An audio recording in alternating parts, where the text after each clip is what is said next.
in Plymouth who had to close their business down due to fines incurred for breaches of lockdown restrictions. It will blow your mind. That's all coming up after a look at the latest news with Tamsin.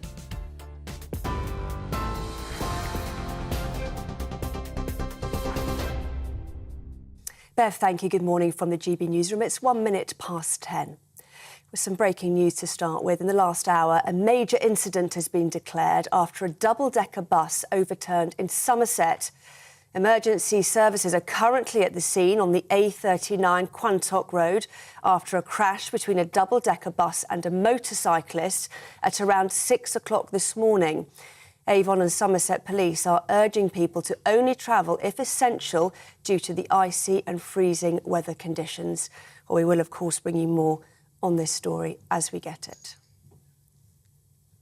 The Met Police are investigating over 1,000 cases of sexual offences and domestic abuse involving its staff.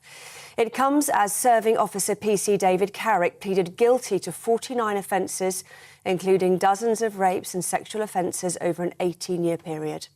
Met Police Commissioner Sir Mark Rowley says they will work to identify and investigate offenders within the police service. This man abused women in the most disgusting manner. It is sickening.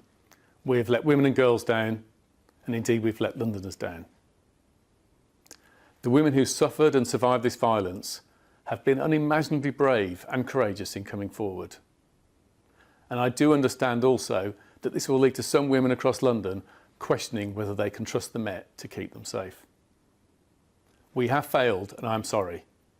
He should not have been a police officer. Women's rights activist Patsy Stevenson says public attitude towards the Met Police has changed. I used to trust the police. You know, women want to be able to trust police because who are we supposed to go to? But time and time again, they're showing us that we can't trust them. And saying sorry, but not changing the behaviour, the apology just feels absolutely like there's no point in it. There's no point in apologising if you're not going to change what's happening. New figures show that wages have failed to keep up with soaring prices, more so than at any point since records began.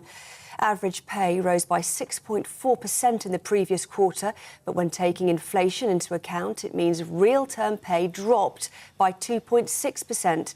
The Office for National Statistics also says the unemployment rate rose by 0.2% to reach 3.7% over the same period. In response, the Chancellor says the labour market remains resilient and the best way to help people's wages go further is to stick to plans to halve inflation this year. Economist Jack Kennedy told GB News the trends we can expect to see this year. We are starting to see employers responding a little bit to the uncertain economic climate and sort of easing off the accelerator in terms of demand for full-time staff. But certainly, you know, a lot of employers are trying to still fill staffing gaps, so certainly turning to part-time staff. The Scottish Conservative leader has backed the UK government's move to block Holyrood's controversial gender bill reforms. Douglas Ross says the legislation seriously damages the rights of women. It's the first time Westminster has made an order under the Scotland Act to prevent a law from Holyrood going to royal assent. First Minister of Scotland has called Westminster's decision a full frontal attack on the Scottish Parliament. MPs have voted in favour of anti-strike laws as unions protest against the legislation. The strikes bill would see workers having to provide minimum levels of service during industrial action.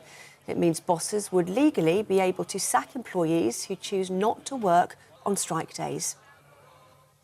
Meanwhile, train drivers are among those planning strike action over the coming days as talks with the government over pay has failed to reach a resolution.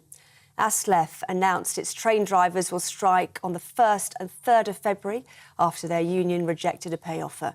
National Education Union members in England and Wales have also voted in favour of action, along with unions representing civil servants and public service professionals.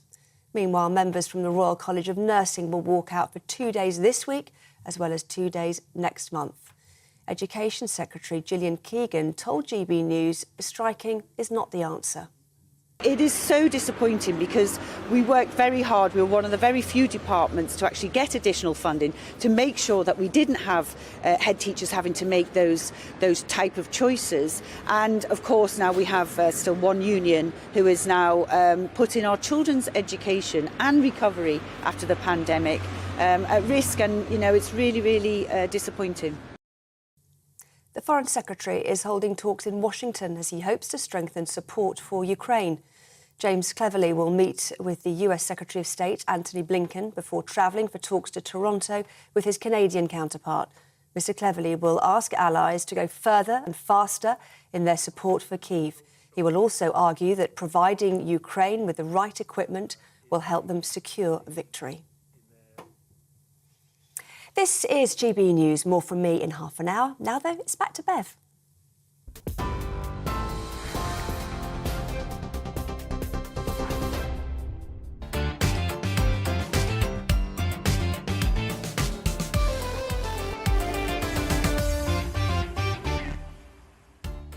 Very good morning. Welcome to Bev Turner today on GB News, TV, radio and online. Here's what's coming up on the show today. Jeremy Clarkson, well, apparently he emailed his apology to the Duke and Duchess of Sussex on Christmas Day over the article that he wrote in the Sun newspaper. Of course, Harry and Meghan have rejected the apology and said that he needs to lose his job. So apparently now Amazon are going to ditch him. We're going to be talking about that in just a moment. I'm also going to be joined by the former owner of a coffee shop in Plymouth. Finla Coffee breached COVID restrictions during lockdown. And this led to them being closed down last year due to the amount of fines that were enforced upon them. They're now fundraising to avoid potentially going to jail. I'm going to be talking to them in just a moment. And to go through some of the biggest stories of the day, I'm going to be joined by my guests this morning, lawyer and futurist Andrew Eborn and the former editor of Labour List, Peter Edwards. And of course, this show is much improved with your contributions. Don't forget to vote in our Twitter poll. This morning, this terrible story about PC David Carrick pleading guilty to 49 offences, including rape. I'm asking you, do stories like this undermine your faith in the police? Email me, gbnews@gbnews.uk, or tweet me at gbnews to have your say.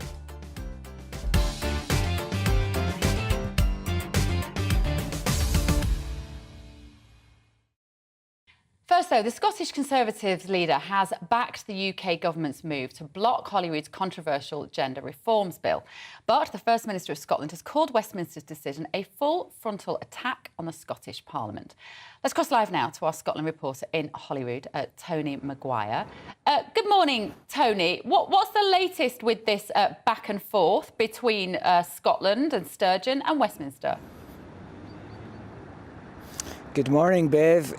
What we are seeing right now is, as you say, a two-sided political war almost breaking out between Westminster and Holyrood. I'm here at the Scottish Parliament building, and over the last 12 hours, we've seen almost every political party come out for or against Alistair Jack's decision. Yesterday, last night at around 5 o'clock, Alistair Jack announced that he was activating Section 35, which is Westminster's veto, backup clause for stopping Scottish Parliament bills going to royal assent. Nicola Sturgeon, as you mentioned there, has called this a full frontal attack. And it's worth noting that this isn't just an SNP bill that went through. This saw cross-party support from all of 5 of Scotland's major political parties, including 2 Conservative frontbenchers. What the next 48, 72 hours will hold is anyone's guess. We know that Alistair Jack will be speaking at 12:30 today, and it will be very interesting for everybody in the building behind me here at Holyrood to see what he has to say. This bill has been batted around the Scottish political spectrum since as far back as the 2016 SNP manifesto. So for this to fall at the last hurdle, we saw 3 days just before Christmas where SNPs went back and forth, notching up something in the region of 150 amendments to this bill. And it doesn't really come to anyone's surprise that Westminster has reacted this way. This is all about the conflict. Gender recognition is a devolved issue, and the equality is a reserved matter. So Alistair Jack has said in his statement to Nicola Sturgeon that should the Scottish Government wish to look over the bill and make further amendments, then he looks forward to working closely with them on that. Now, we can only assume that we will get much more detail at 12:30 today when Alistair Jack is due to give his statement. Certainly across the political spectrum, from Kezia Dugdale has also pointed out that, 2/3 of support for this bill, and again, across the political spectrum on all parties, it's certainly a hot topic up here, which is a lot more than I can say for the weather. OK, thank you, Tony Maguire there.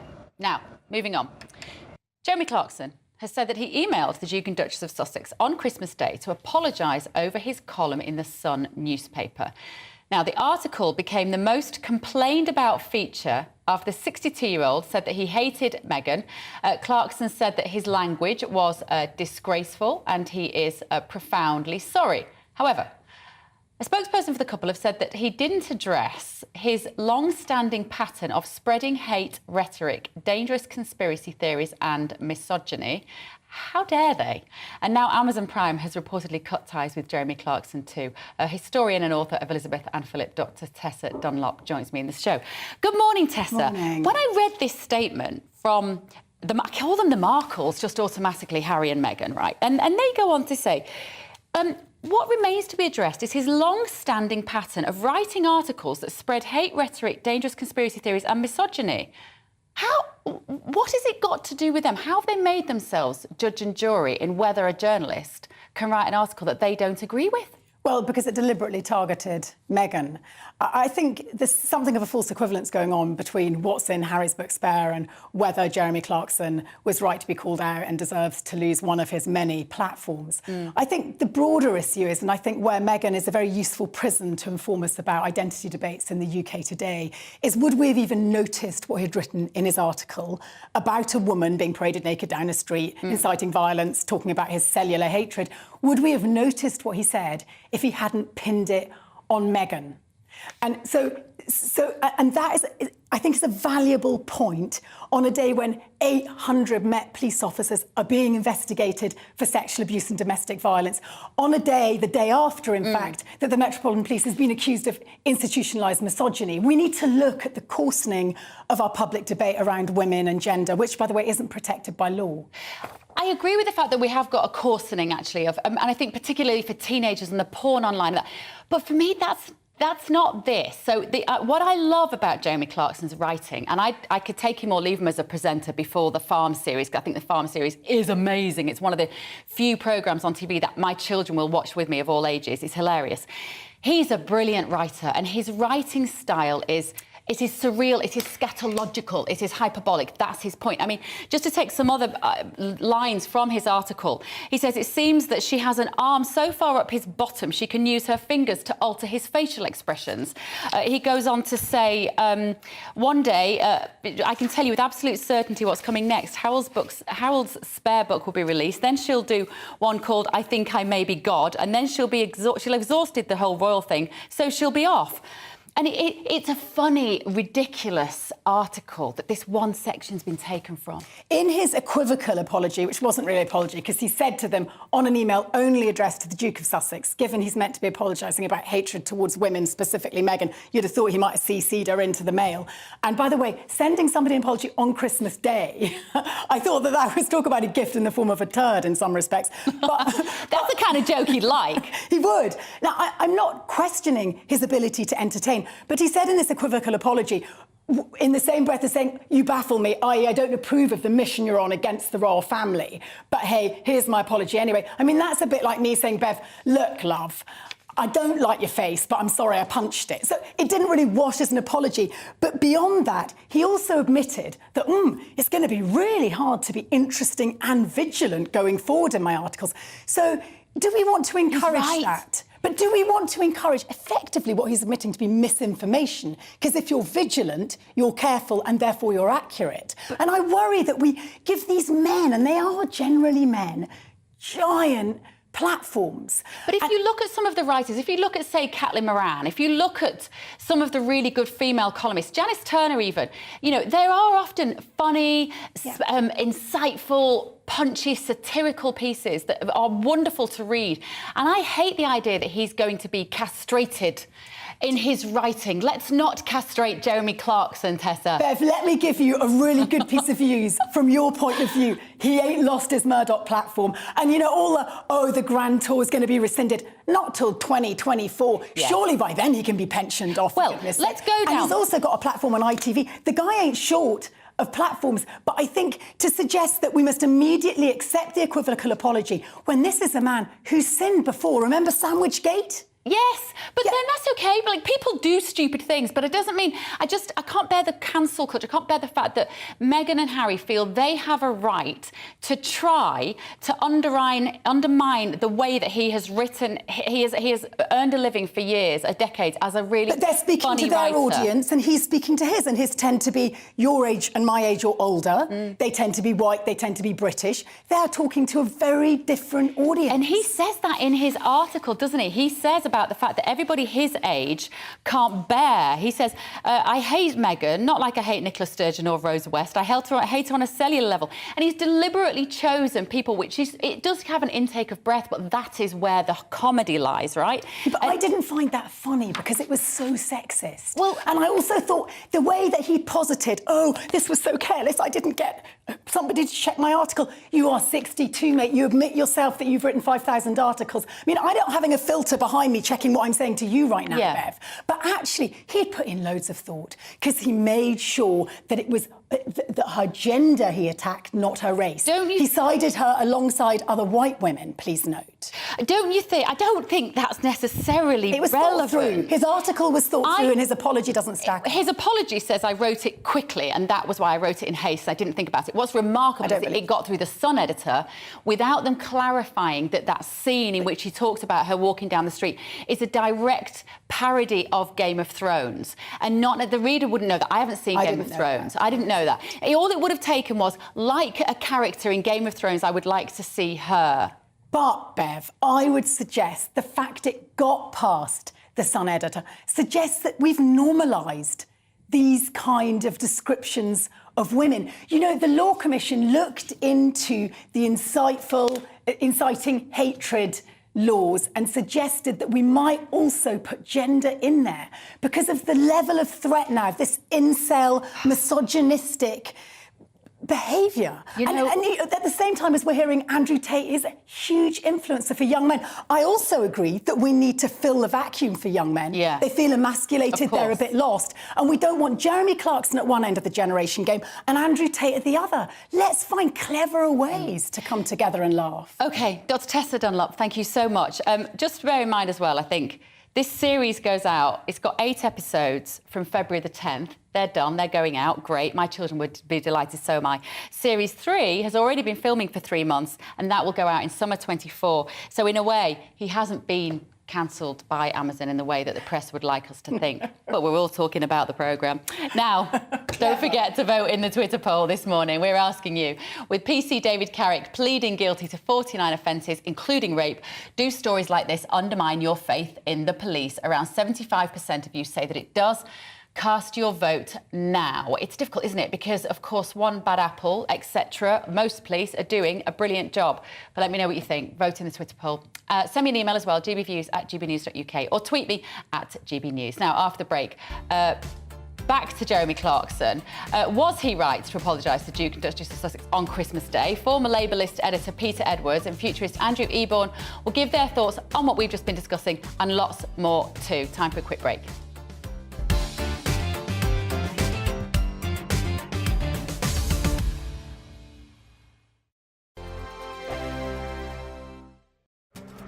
This year on GB News, we've got brand new members in the family. Join us. Across the entire United Kingdom, we cover the issues that matter to you. GB News will always stay honest, balanced and fair. We want to hear whatever is on your mind. And we don't talk down to you. The establishment had their chance. Now we're here to represent you. Britain's watching. Come join us on GB News, the People's Channel. Britain's news channel. Monday to Thursday, 9 p.m. till 11 p.m. Join me, Dan Wootton. I'll bring you the sharpest takes and hottest debates. Do you not believe in prison? I don't believe in prison. I'm completely stunned. I guarantee you there'll be no spin, no bias, no censorship. I actually was personally quite offended by it. And no reason to go to bed. So I guess they've always been quite woke. That's Dan Wootton tonight on TV, radio and online. Monday to Thursday from 9 p.m. till 11 p.m. on GB News. The People's Channel, Britain's news channel. We are GB News, and we'd like to say thank you to each and every one of you for bringing us your conversations, for helping our great nation find its voice. We are here for you on radio, television, and online, across England, Scotland, Wales, and Northern Ireland. It's not the BBC, you actually get your facts right. We are proud to be GB News, the People's Channel, Britain's news channel. I'm Mark White. As GB News Home and Security Editor, I cover those key issues that are so important to you. Our authorities, our communities doing all they can to combat violent crime. With the public services under unbearable strain, why are we still failing to control our borders? Defence, the first priority of any government, has been continually hollowed out. Can we trust our politicians to protect the armed forces? Join me, Mark White, on GB News.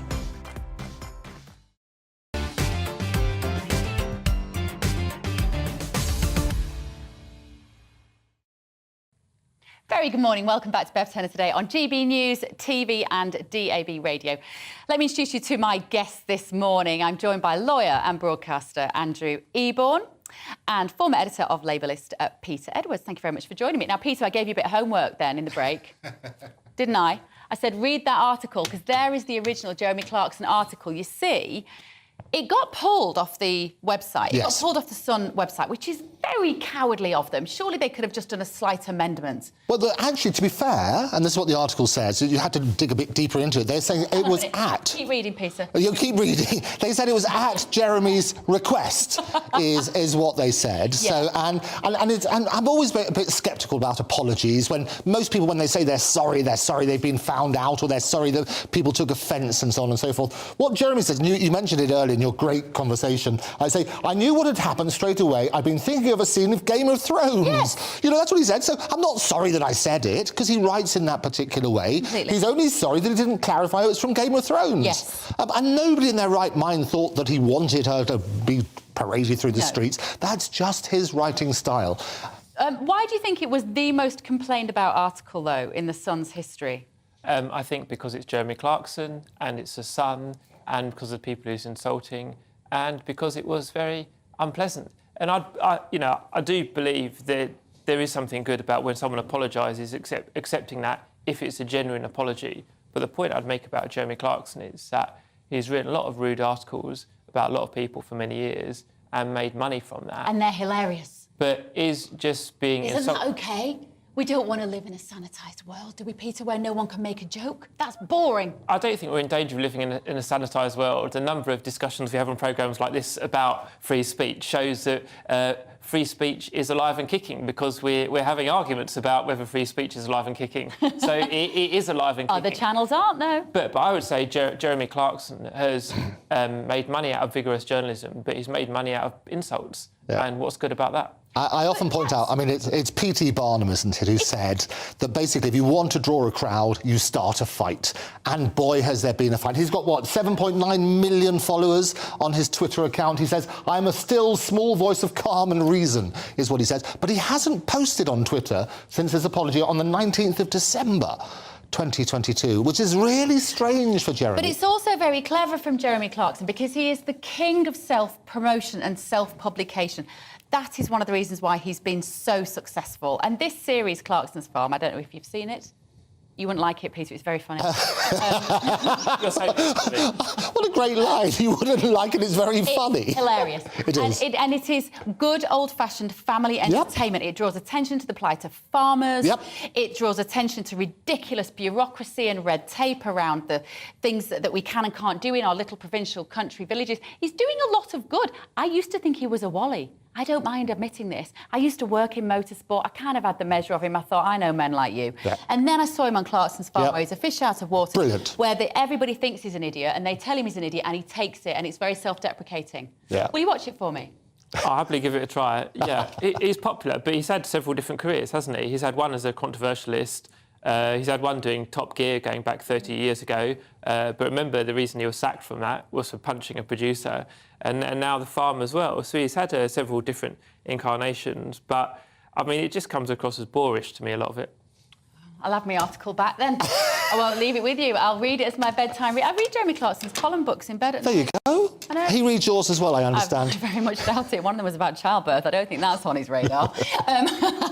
Right, moving on. Gender. More gender issues. Right, explain this to us, Andrew, as a lawyer, because it's getting a little bit misinterpreted by other inferior news outlets. You're absolutely right. And what they've done, they've got two of the hot topics about gender politics and devolution politics, put them together. Brilliant. And it's firework time.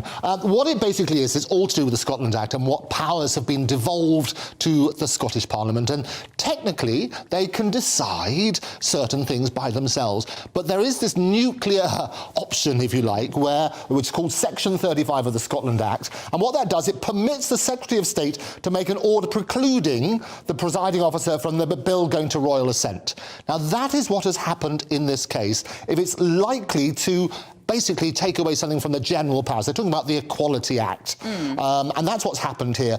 And this is the problem, because you're throwing so many different debates into it. There's so much heat about transgender. There's so much heat about devolution. People are missing the side. It's more heat, less light. And what we do on this programme is to shine that light. Well, we try very hard. Peter, is this just Sturgeon playing politics with Westminster? When she was trying to push this through before Christmas, I remember watching going, what's she doing? What is she doing? You've always got to wonder with Nicola Sturgeon, what's she actually playing at? It didn't make much sense. Was she doing this in order to declare war on Rishi Sunak and the devolution process? There's an element of that, certainly. And it's interesting you say both Rishi Sunak and the devolution process, because she's fighting a general election. She's trying to distract from the other problems in Scotland, like the NHS and drug deaths, but also keep alive the flame of independence. But, I mean, this aggravates me because it runs contrary to the Equalities Act, and the UK government are acting lawfully, and Nicola knows that. And Nicola, as you say, has chosen to have this fight. Keir Starmer, the Labour leader, is broadly backing Rishi Sunak and the UK government in terms of stance they've taken. But actually, on the substance, I'm really uncomfortable with the idea of changing gender at 16. And this is it's a big row about the law and about devolution and independence. But I think a lot of your viewers will feel that if you're going to make a life-changing decision, make it as an adult, as an 18-year-old about your body. And I think you're a child at 16.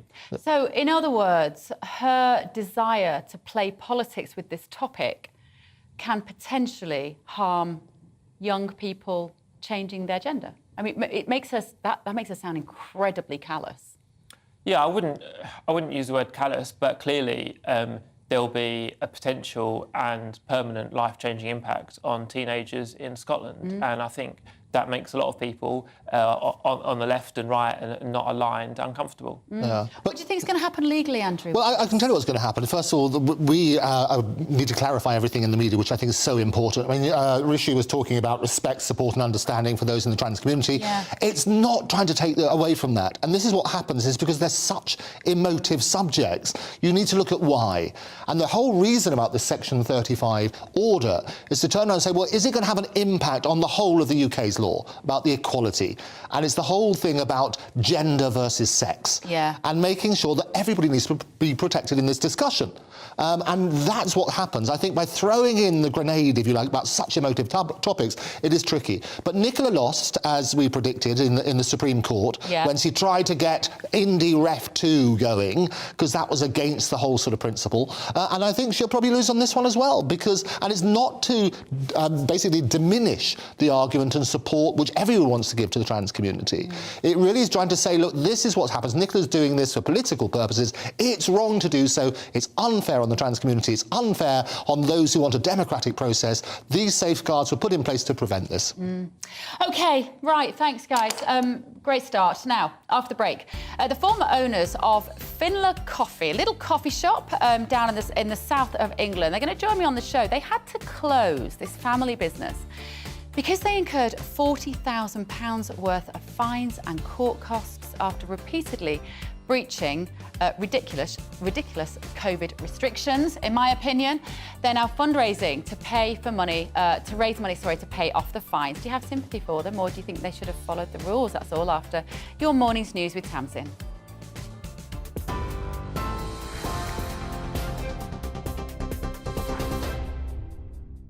Bev, thank you. Good morning from the GB newsroom. It's 10:32. A major incident has been declared after a double-decker bus overturned in Somerset. Emergency services are currently at the scene on the A39 Quantock Road after an incident involving a double-decker bus and a motorcyclist at around 6 o'clock this morning. The bus was taking workers to the Hinkley Point C nuclear power station. While Avon and Somerset Police are urging people to only travel if essential due to the icy and freezing weather conditions. The Met Police are investigating over 1,000 cases of sexual offences and domestic abuse involving its staff. It comes as a serving officer, PC David Carrick, pleaded guilty to 49 offences, including dozens of rapes and sexual offences against women over an 18-year period.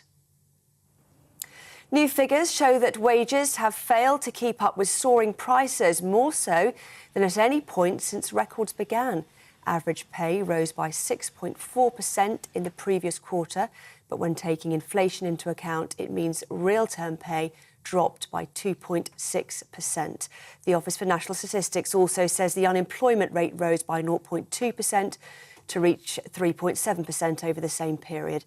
In response, the Chancellor says the labour market remains resilient and the best way to help people's wages go further is to stick to plans to halve inflation this year.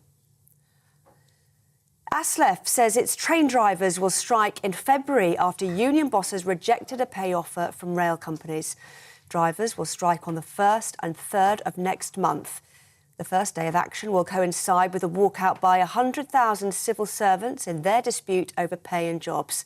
Other industrial action this month includes strike action by teachers and members of the Royal College of Nursing.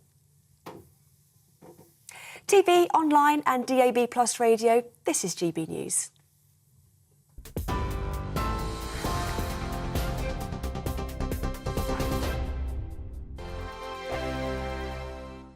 Monday to Thursday nights on GB News. At 6, it's Dubes & Co. 7 o'clock, Farage. At 8, join Mark Stein. And at 9, Dan Wootton Tonight, followed by Headliners. On TV, radio and online. This is GB News. We are GB News, the People's Channel. Why not take us home with you by visiting the GB News shop at gbnews.store. You'll find all the official merchandise, a really good present actually for yourself, your friends or your family. We ship across the UK mainland at no extra cost. GB News, the People's Channel. Here on GB News Live, we'll be keeping you in the picture, finding out what's happening across the country and finding out why it matters to you. We'll have the facts fast with our team of reporters and specialist correspondents. Wherever it's happening, we'll be there from 12 noon on TV, radio and online. GB News, the People's Channel, Britain's news channel. Monday to Thursday on GB News, it's Bev Turner today from 10 a.m. We're going to be here for you, our GB News family, to keep you up to date, but also make you smile. The guy went from puberty to adultery. And I can't wait to bring a few of my own opinions. I have no time for cultural totalitarianism. We'll engage in passionate, but always polite debate, with your thoughts and opinions at the centre of it all. Only on GB News, the People's Channel, Britain's news channel. Hi there, it's Stephen and Anne. At breakfast from 6 a.m, you'll always be caught up with everything you need to know, the latest headlines, opinions and debates. We'll bring you the good news and the bad, but most of all, we're here for you. Remember, send in your views and let us know what you would like us to talk about. That's because we're your news channel. And every morning at 6 a.m, it's breakfast on GB News.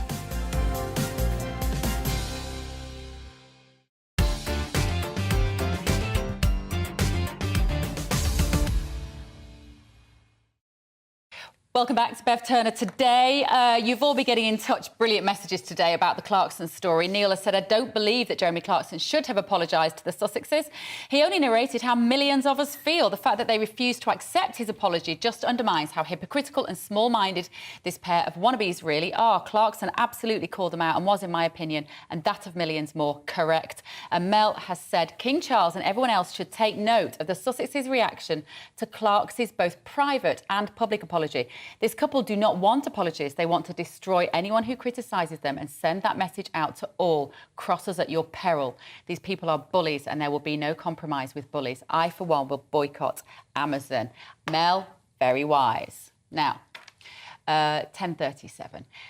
The pandemic was phenomenally difficult for many businesses getting to grips with lockdowns and the changing rules and restrictions. And during that time, a Finla coffee shop in Plymouth breached the rules, leading to fines worth over £40,000. It was widely reported last year in local media outlets that the owners had to close the shop due to the cost of the fines. Well, now the former owners, Deanie Yates and Michael Pendlebury, could be facing jail time if they don't pay the outstanding fines, and they join me now.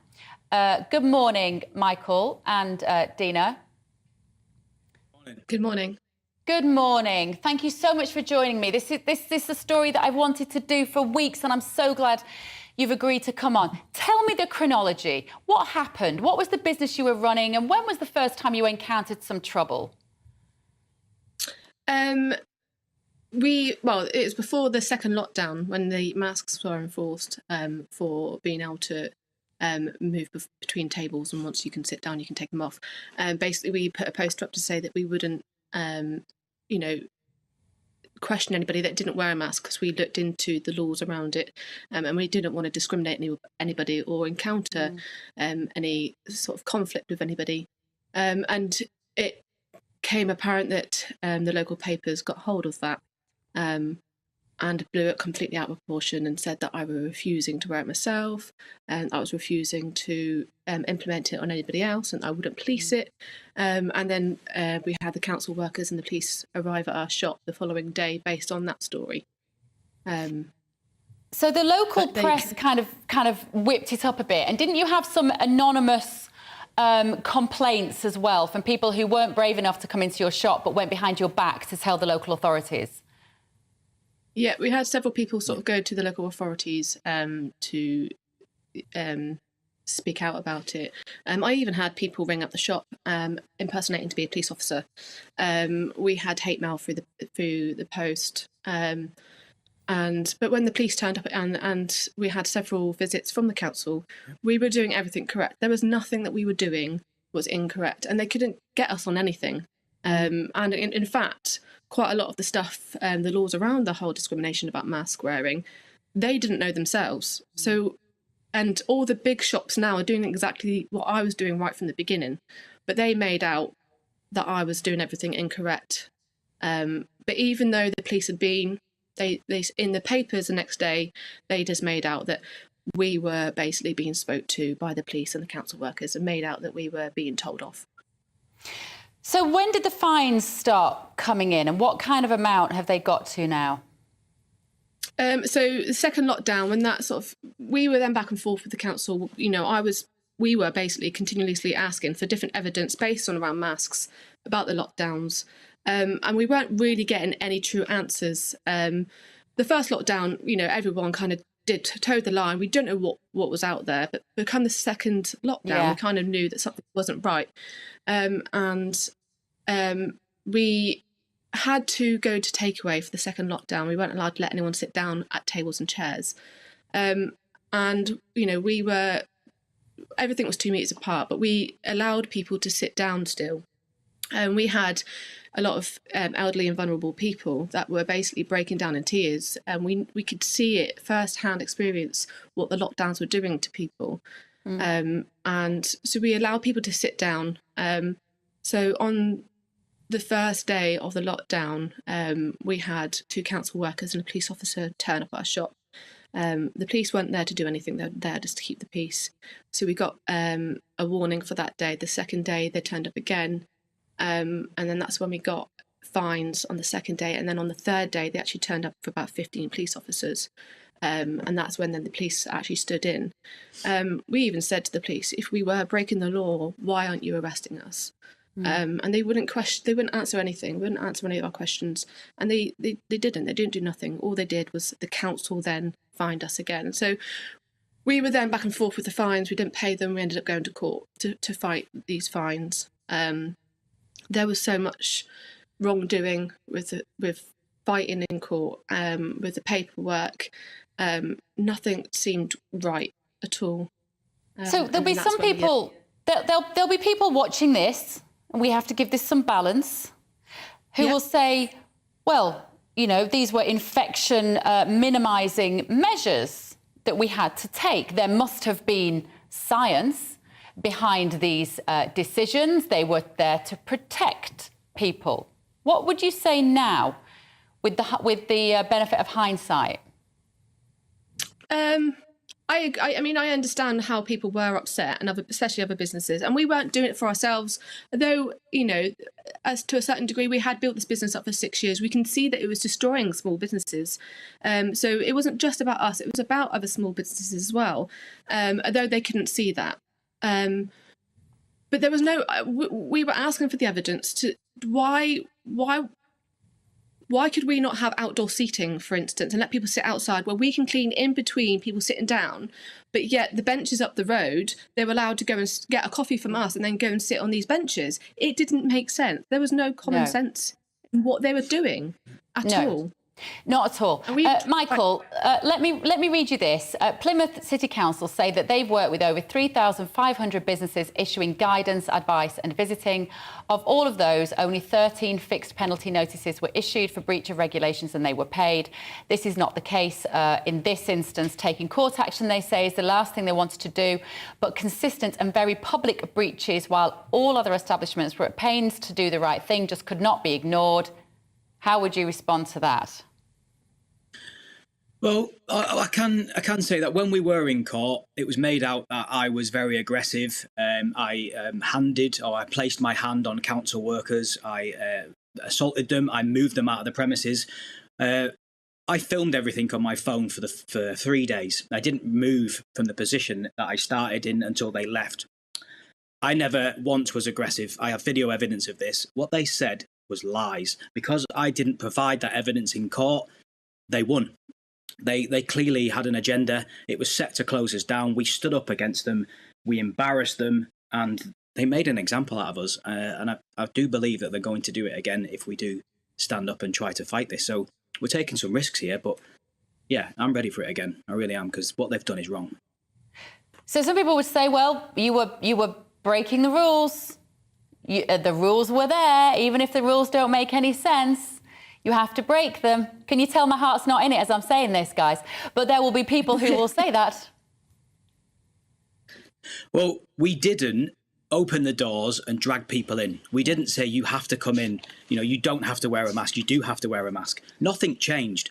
One day we were open, 50 to 60 people per hour. The next day we weren't allowed to be open, but nothing had changed.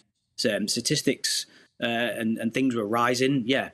But why should we have to change? If you want to come in and you want to wear a mask and you want to sit down with 2 meters apart from the table and there's hand sanitizer there, which we provided since the beginning, we didn't change anything. Which is pointless with a respiratory virus, but nevertheless, we'll let that go.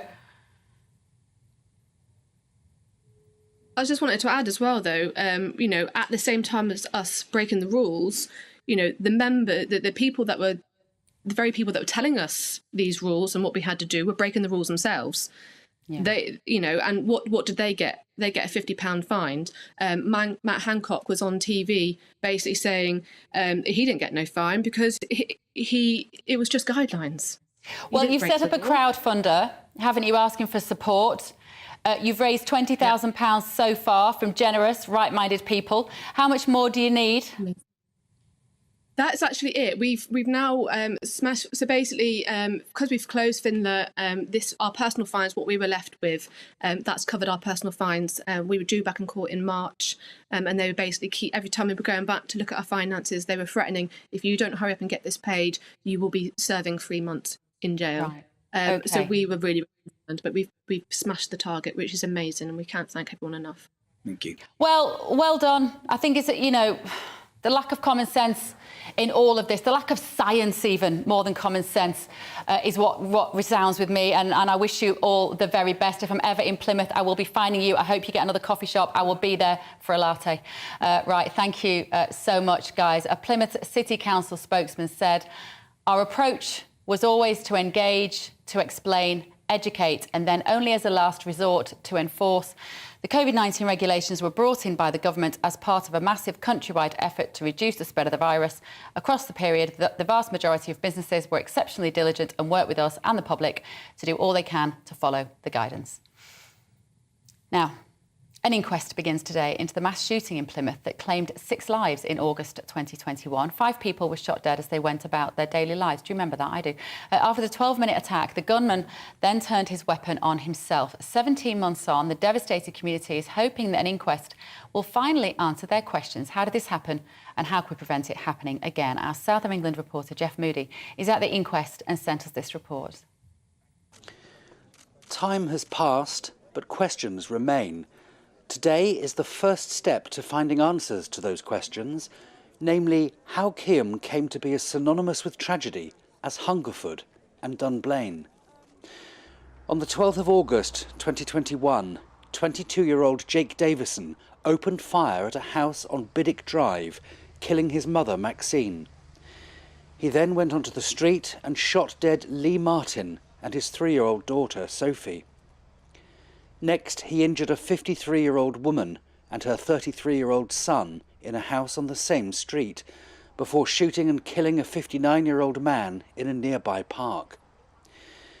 Davison then moved on to Henderson Place, where he killed again, this time a 66-year-old woman. He told a passerby there was nothing to worry about, mate. Shortly afterwards, he turned his pump-action shotgun on himself. Today, all eyes on the inquest, when a jury will be sworn in, ready to hear evidence to help them answer Kiam's questions. Not least, why Davison's shotgun and licence were returned to him by local police just weeks before the shooting. They'd been revoked the year before after he assaulted 2 teenagers. The Independent Office for Police Conduct has awarded misconduct notices to 2 staff members and an officer involved in approving his licence. Back in the summer, on the first anniversary of the shooting, Plymouth MP Luke Pollard told GB News what he hoped to see from the inquest. Well, there's 2 questions that the community has that we need answers to. Is why did this happen and how did this happen? Now, there's clearly lessons to be learned.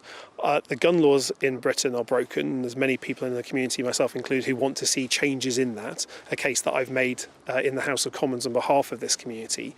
But we also need to understand about the mistakes that were made leading up to the tragedy and what can be done to stop those mistakes happening anywhere else in the future. The inquest is taking place in Exeter, with a viewing room for relatives to watch online from Plymouth. It's expected to last until the end of February. Only then will the community get answers. Only then will they get a chance of closure. Jeff Moody, GB News. Thank you, Jeff. Right, my panel are back here this morning. I'm delighted to be joined by lawyer, broadcaster and futurist Andrew Eborn. I love that title. Oh, isn't that good? I know, that may sound like Mystic Meg. Back to the futurist. And former editor of Labelist, Peter Edwards. Thank you guys for joining me. Right, Rwanda. Oh. Well, there was a time when you say the word Rwanda and people would think of terrible massacres and awful political upheaval they had in that country. Now you say Rwanda and we all go, oh, immigration, what's happening? 140 million is what's happening, or rather not. £140 million of taxpayers' money on this currently thwarted system. What's going on? So last April, Priti Patel, you will remember, she signed this agreement with Rwanda to basically get people processed as they came over here, get them processed in Rwanda. The intention was to stop people coming, not that they all come and we process them, but to deter the tragedy that's happening in the waters. What's happened is all sorts of legal challenges have been taken place, and yesterday at the High Court hearing, Lord Justice Lewis and Mr Justice Swift said that 11 migrants could ask the Court of Appeal to consider whether Rwanda's assurances to the UK amounted to sufficient guarantees of safe and fair treatment. Now, what that means in practice, it's been kicked into the long grass. It's going to take months more to get this all sorted. You're absolutely right. We need to have safeguards in place. But the policy itself was never designed for people to basically come here and be processed. It was designed to stop people. And the longer there are these loopholes being exploited, the longer it gets dragged through the courts, the more money is going to be wasted and the more the general public are going to say enough is enough. Yeah.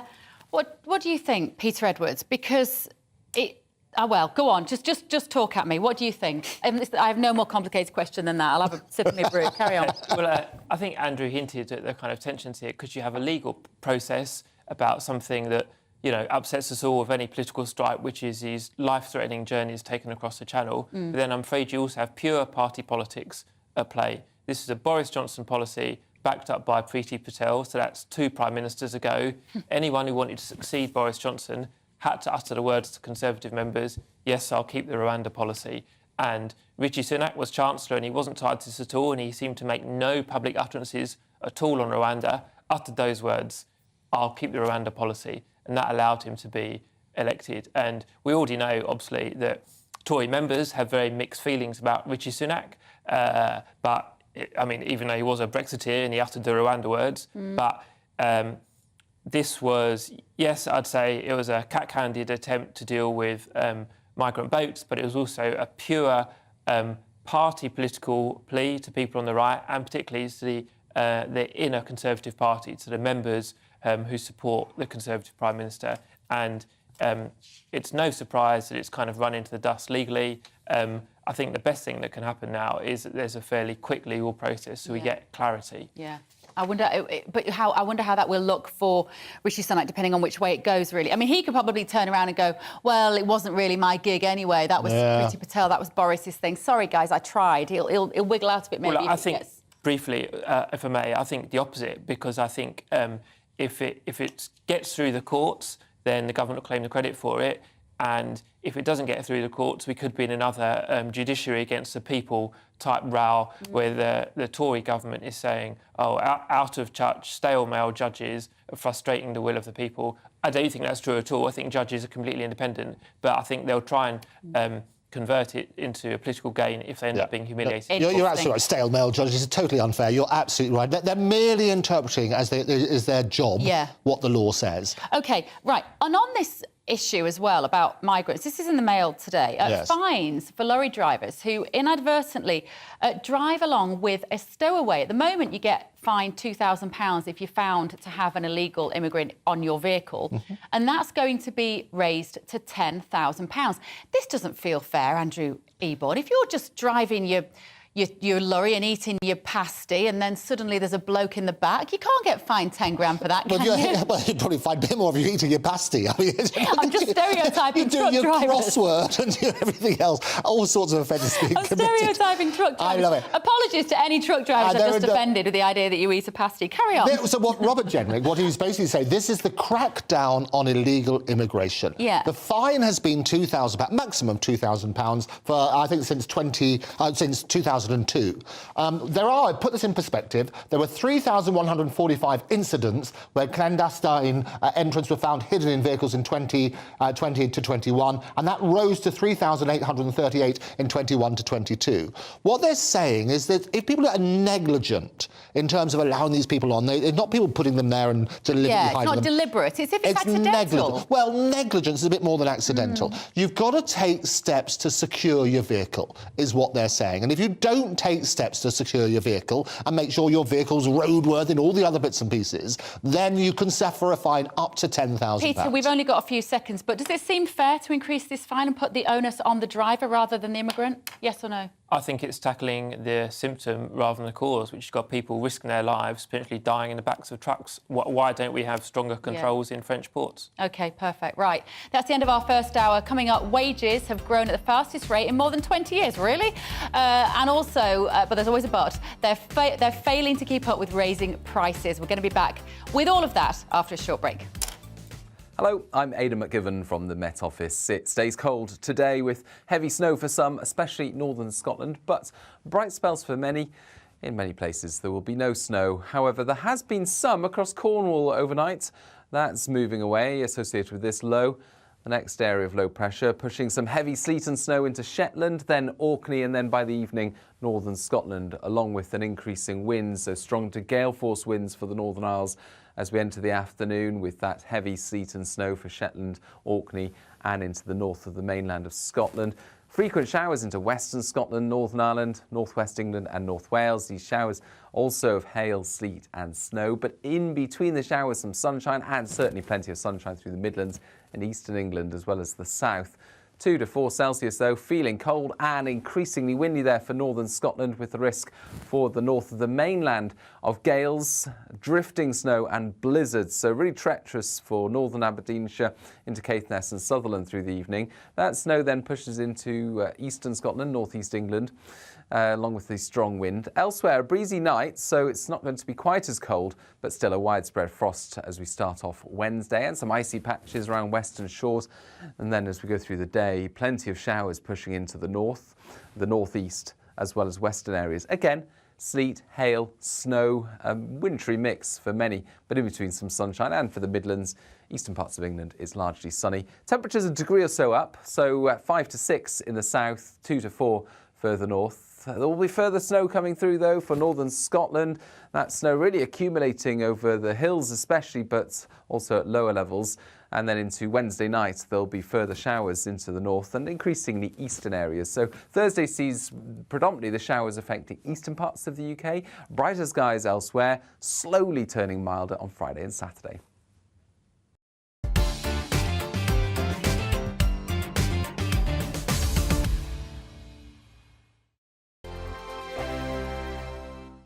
Every morning from 6 o'clock, we'll wake you up with GB News Breakfast with all the stories you didn't know from the night before. So whether it's serious news, entertainment, or your own views from all over our great nation, we're here to kick off your day with a smile. And the national media should be reflecting and reporting what's happening here. You will notice the northwestern accents.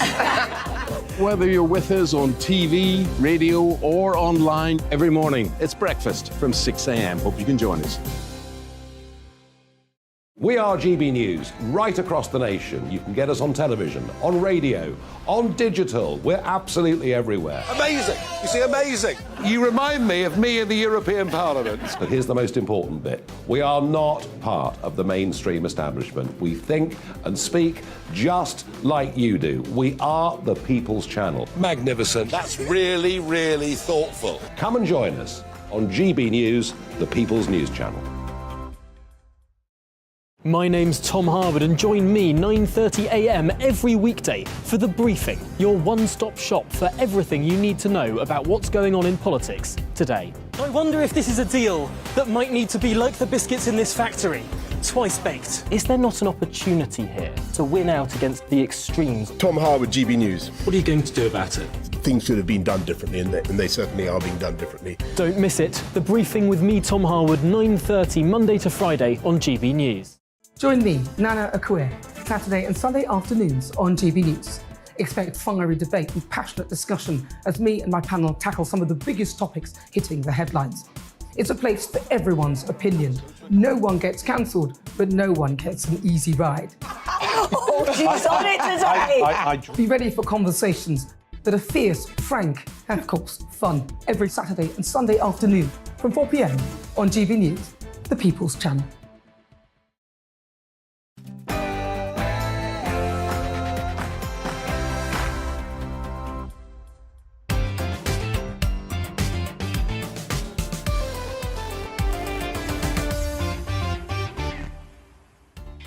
very good morning. Welcome to Bev Turner today on GB News. In the next hour, I'm going to be talking to Maggie Oliver about how to restore faith in the police after another officer is found guilty of horrific sexual crimes. And Liam Halligan will be here as UK unemployment rises to 3.7%, and we're going to find out what is going on with wages. I love those sections with Liam, so don't miss that.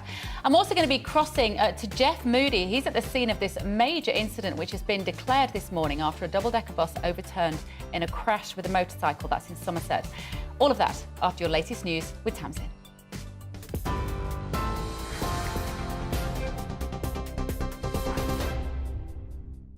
Bev, thanks very much and good morning from the GB newsroom. It's 1 minute past 11. A major incident has been declared after a double-decker bus overturned in Somerset. Emergency services are at the scene on the A39 Quantock Road after a crash involving a double-decker bus and a motorcyclist at around 6 o'clock this morning. The bus was taking workers to the Hinkley Point C nuclear power station. Avon and Somerset Police are urging people to only travel if essential due to the icy and freezing weather conditions. The Met Police are investigating over 1,000 cases of sexual offences and domestic abuse involving its staff. It comes as serving officer PC David Carrick pleaded guilty to 49 offences, including dozens of rapes and sexual offences against women over an 18-year period. Met Police Commissioner Sir Mark Rowley says they'll work to identify and investigate offenders within the police service. This man abused women in the most disgusting manner. It is sickening. We have let women and girls down, and indeed we've let Londoners down. The women who suffered and survived this violence have been unimaginably brave and courageous in coming forward. And I do understand also that this will lead to some women across London questioning whether they can trust the Met to keep them safe. We have failed, and I'm sorry. He should not have been a police officer. Women's rights activist Patsy Stevenson says public attitude towards the Met Police has changed. I used to trust the police. You know, women want to be able to trust police because who are we supposed to go to? But time and time again, they're showing us that we can't trust them. And saying sorry, but not changing the behaviour, the apology just feels absolutely like there's no point in it. There's no point in apologising if you're not going to change what's happening. New figures show that wages have failed to keep up with soaring prices, more so than at any point since records began. Average pay rose by 6.4% in the previous quarter.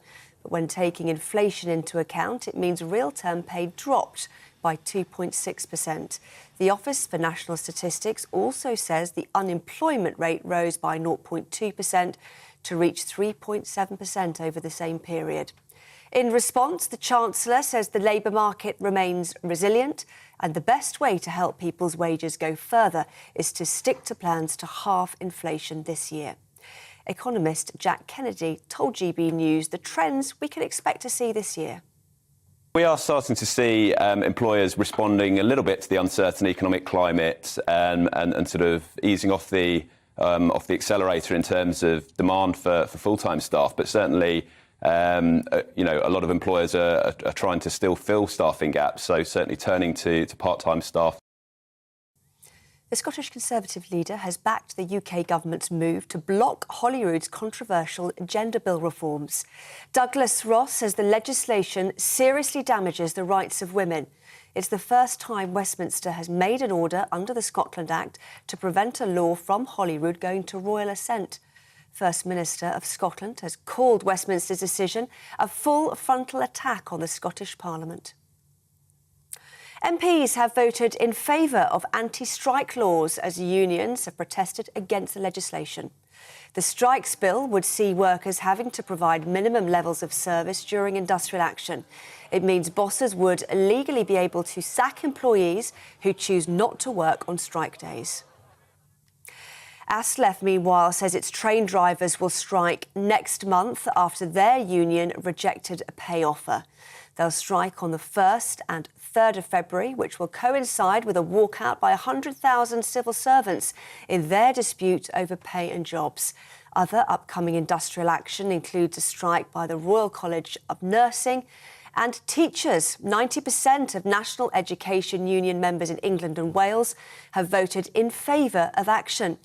Education Secretary Gillian Keegan told GB News striking is not the answer.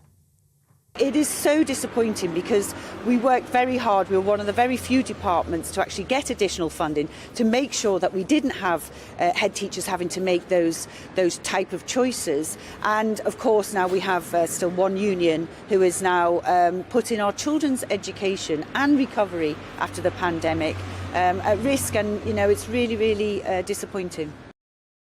The Foreign Secretary is holding talks in Washington as he hopes to strengthen support for Ukraine.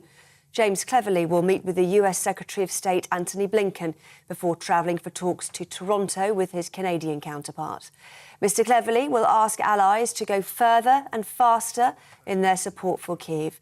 He will also argue that providing Ukraine with the right equipment will help them secure victory. This is GB News. We'll bring you more news as it happens, of course. Now, though, it's back to Bev.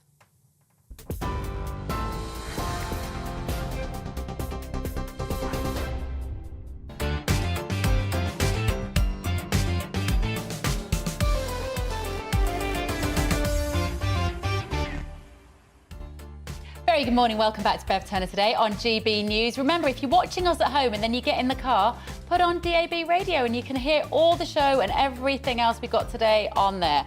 Now, here's what's coming up this morning. The Metropolitan Police is facing growing calls for urgent reform after one of its officers, PC David Carrick, pleaded guilty to committing over 70 sex attacks over a span of 18 years.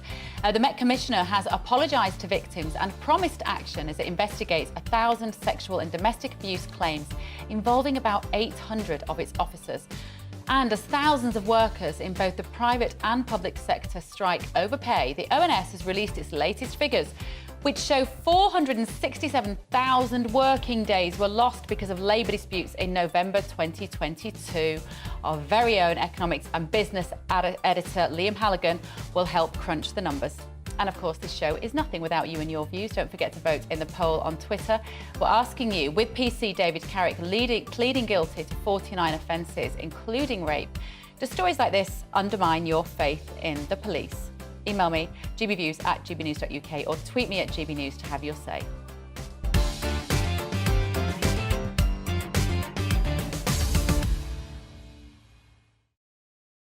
But first, a major incident has been declared after a double-decker bus overturned in a crash with a motorcycle in Somerset. Emergency services were called to the scene on the A39 Quantock Road at around 6 a.m. Meanwhile, police say that the road has now been closed. Let's get the latest from GB News South West of England reporter Jeff Moody.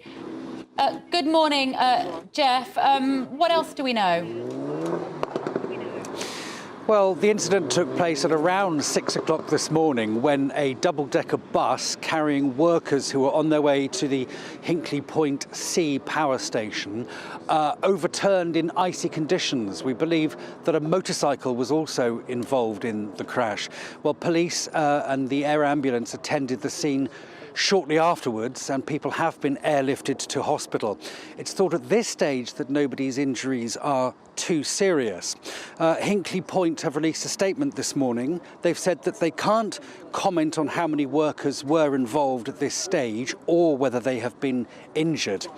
This is a particularly bad spot when it comes to icy conditions. Avon and Somerset police have said that 53 crashes were reported on Monday evening alone. Well, the crash site is about 8 miles away from the power station. Emergency services were on the scene first thing. Police said they received a total of 67 calls from other road-related incidents between 8 o'clock and 11 o'clock last night. So the conditions extremely icy and extremely dangerous too. Well, 7 of those incidents were reported to have resulted in injuries, though at this stage we're hearing that none of them are too serious. Well, that is at least some good news. Thank you, Jeff. Jeff Moody there, GB News South West of England reporter.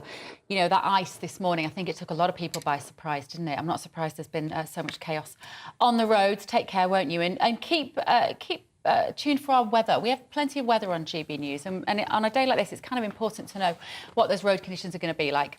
Now, The Metropolitan Police Commissioner has apologised for failures by the force after an officer admitted to being a serial rapist. 48-year-old David Carrick pled guilty to 49 offences across 2 decades, including 24 counts of rape when he appeared at London's Southwark Crown Court yesterday.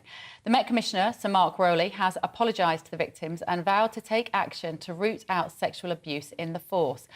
This comes as the Met Police is also facing calls for urgent reform. Well, joining me now is the former Greater Manchester Police Detective, Maggie Oliver. Good morning, Maggie.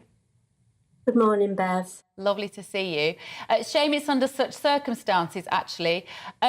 Maggie, what's your take on this story? I'm tempted to start by saying, overall, the police do a fantastic job and we shouldn't be considering them all in the wrong if you get the odd bad apple. Is that accurate? I think there's a lot of good people in the police. I think that the chief constables and the senior levels of policing and the Home Office are those who are letting down the public. I don't think we should just focus on this one case. You are going to get bad apples, Bev, as you just say. But for me, it is a much bigger problem. This, the public trust in policing is virtually non-existent. My work with my charity, the Maggie Oliver Foundation, we're approached every day by victims and survivors of sexual abuse who are being fobbed off and dismissed on a daily basis. And we see really no accountability. We see, police marking their own homework, investigating their own failures. I think policing has become politicised. And, like all other public services, this isn't a 5-minute problem. It's been coming for years. 10 years ago, when I resigned from Greater Manchester Police, it was because I was saying they were not doing the job, that they were corrupt. And we were having apologies then and justification for what they were doing and defensiveness. 10 years later, the new Chief Constable of Greater Manchester Police apologised for the incompetent way they dealt with the Rochdale case. We get an apology every time, but we get no action. And I think we need a radical sweep out of policing.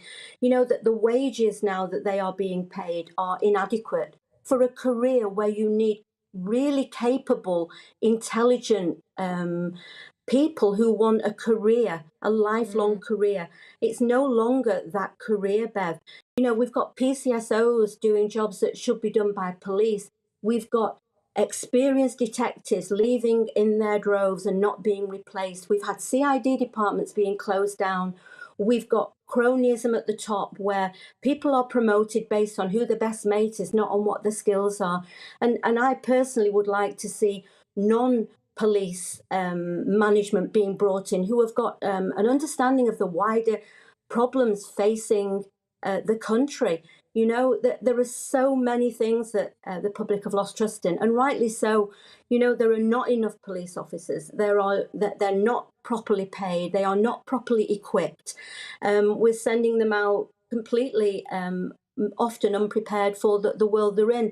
And then you get somebody like David Carrick, again, like Wayne Couzens. He is a seriously bad apple, but how many times was he reported and how many times was he let off the hook? It does not give you faith in the system at all. But what's the culture like, Maggie? As you say, it was the same with Couzens. There were rumours, there were allegations made that were never followed up, just as in this case. What does it say about the culture of the police? Is it that they turn a blind eye to their colleagues, or is it, how does that work? What does that look like? I can tell you from my own experience. When I stepped outside the box, there were some of my colleagues who were phenomenally supportive, but there is a culture that says that you stick, with your gang, that you don't break ranks, that you don't speak out, you defend the indefensible. And I never felt that way, Bev, because I feel that to be a police officer, you need integrity, you need moral courage. You need to be honest. And if you see something that's wrong, you need to stand up and shout about it. And I think what happens is that the good people who go in the police, and I believe that everybody who joins the police joins for the right reason. I believe that they want to make a difference on the whole.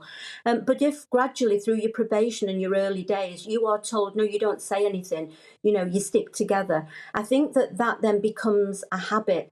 And, you know, I was told, come to work, put your bum on the seat and go home with your wage. These decisions are made by senior officers. It is about above your pay rank. And that has to change.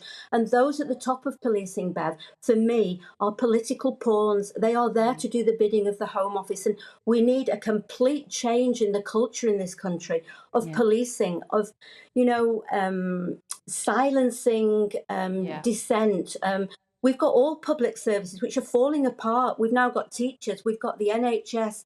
This isn't a 5-minute problem that has just arisen. This has been coming for 2 or 3 decades. And, you know, I think the answer is a complete change in how priorities are you know, decided. You know, I look at COVID and the billions of pounds that were thrown into you know, masks and, you know, lining the pockets of the mates. And we've got children being abused and rapists getting away with it. We've got corrupt police officers who are reported 9 times and don't lose the job. We've got schools falling apart. It does feel like the resources... That's right, Maggie. The resources have not gone in the right place. Thank you so much, Maggie Oliver there, always absolutely full of wisdom and common sense. Right, I'm joined in the studio by Housewife's favourite, Liam Halligan. You been called that before? Yeah, but not for a few years, Bev. Business and economics editor. Right, this is my favourite part of the show, Liam. One of them. Because you're so clever and you understand this stuff so much. Right, unemployment rate for September to November 2022 increased by 0.2 percentage points on the quarter to 3.7%. Why? Unemployment is pretty low because there are lots of vacancies across the labour market because there's a lot of economic inactivity. And I'll come on to those numbers because I did want to highlight the pay numbers that you also mentioned, Bev, because these pay numbers are absolutely crucial in terms of public sector strikes and private sector strikes and all the rest of it. I've got some graphics here for you. These numbers came out this morning, Bev. Between September and November, pay across the economy was up 6.4% compared to the same period in 2021. That's the biggest increase in pay since 2001. That's a really big increase, if we can see that. And then in addition, I can tell you that private sector pay, Bev, was up 7.1% and public sector pay was up 3.1%. If we can just catch up with that. There's the private sector pay. We got there in the end, 7.1%, and public sector pay was up 3.3%. Now, that's really interesting because a lot of these strikes are in the public sector. Nurses, the teachers have just voted for strikes and so on. And they'll say, look, the private sector people, they're much better off than we are. In the public sector, we deserve a pay rise. What I would say is that private sector pay on average is still lower than public sector pay. And then public sector people, they get massive pensions and more time off and more flexibility compared to private sector pay. And here's some more numbers that I think are really relevant. If we look at pay after inflation, so we had this massive increase in pay, 6.4% across the board. Yeah. But pay after inflation, given that inflation is higher than that pay rise, is actually down 3.4%. And that's the biggest drop in what we call real terms pay after inflation since 2009. And on top of that, Bev, we talked about unemployment and so on. There's something called the inactivity rate. That's the people in the workforce who are registered that they want to work, but they're not working and they're not actually now looking for work. They're not saying that they're looking for work. That was 21.5%. And that inactivity rate is much higher than it was before the pandemic. Before the pandemic, it was 20.2%. So that's a big chunk of the workforce. You know, 1.3 percentage points of the workforce. That's tens of thousands of people who have just disappeared off work rosters. And that's a reason why vacancies are very high and wages are going up. I find that fascinating. But wages aren't going up fast enough to keep up with inflation. And this is what inflation does. It turns numbers that look good into negative numbers, as I've said to you before. Yeah. We've had high retail sales. Wow, booming tills at Christmas, but when you think that inflation was 10%, 5 or 6% increase in retail sales, that's actually a fall in the real value of what the retailers are selling. So this economic inactivity data, am I right in reading this right? It's driven by those aged 16 to 24. That's partly it. Because lockdown really whacked those people. There's a lot of really depressed people out there who don't want to, literally come out of the house. Lockdown psychologically scarred a lot of people, even though we know that there are a lot of 50-somethings who are having to go back to work to make ends meet. I can't tell you in this, market town where I live, up in North Essex, the amount of people I know who thought they were retired and now they're driving cabs. Yeah. Because their pension, even, they got the state pension, they got a private pension. It's not nearly enough to just do the shopping. So now they're driving cabs, they're going back to work. But still, there's a lot of people who haven't emerged from the workforce post-lockdown, Bev. And here's another interesting number. You mentioned also earlier in the show that 450,000 strike days were lost in November, right? And when you said that, I did a quick sum, and if that times 12 is 5.4 million, right? So that would be the kind of annual rate if strike days lost in November were annualised. So if 5.4 million imputed value strike days were lost this year, how many do you think were lost in 1979? Ooh, the winter of good discontent. question. When I was a kid, you're too young, of course. About the same. OK, 5.4 million strike days imputed lost this year. Hang on to your hat. Go on. 29.5 million. No way. Absolutely. And Maggie Thatcher said... Almost 6 times I don't more. care. Almost 6 times more strike days were lost in 1979 than in this year, if the November figure, which is probably... It feels like November... It wasn't quite the peak of strike action. I think there were more strikes in December and possibly in January. And as we go over the next few weeks, I'm going to keep raising, when we get these monthly strike numbers, comparison. If that was annualised, how it would compare to the winter of discontent. Interesting. That's why you're brilliant, Liam Halligan, because you actually put the meat on the bones of these headlines. I think we wear the same glasses as I'm sat there listening to you. I find mine from Boots. So do I. We've got the same... Others are available. We have the same glasses, me and Liam Halligan. 15 quid. Yeah. Excellent. Right. Anyway, sorry, we're supposed to be sensible, aren't we? It's a news show. Right, my panellists, Andrew Eborn and Peter Edwards, will be back in just a minute for a look at some of the day's top stories after this quick break.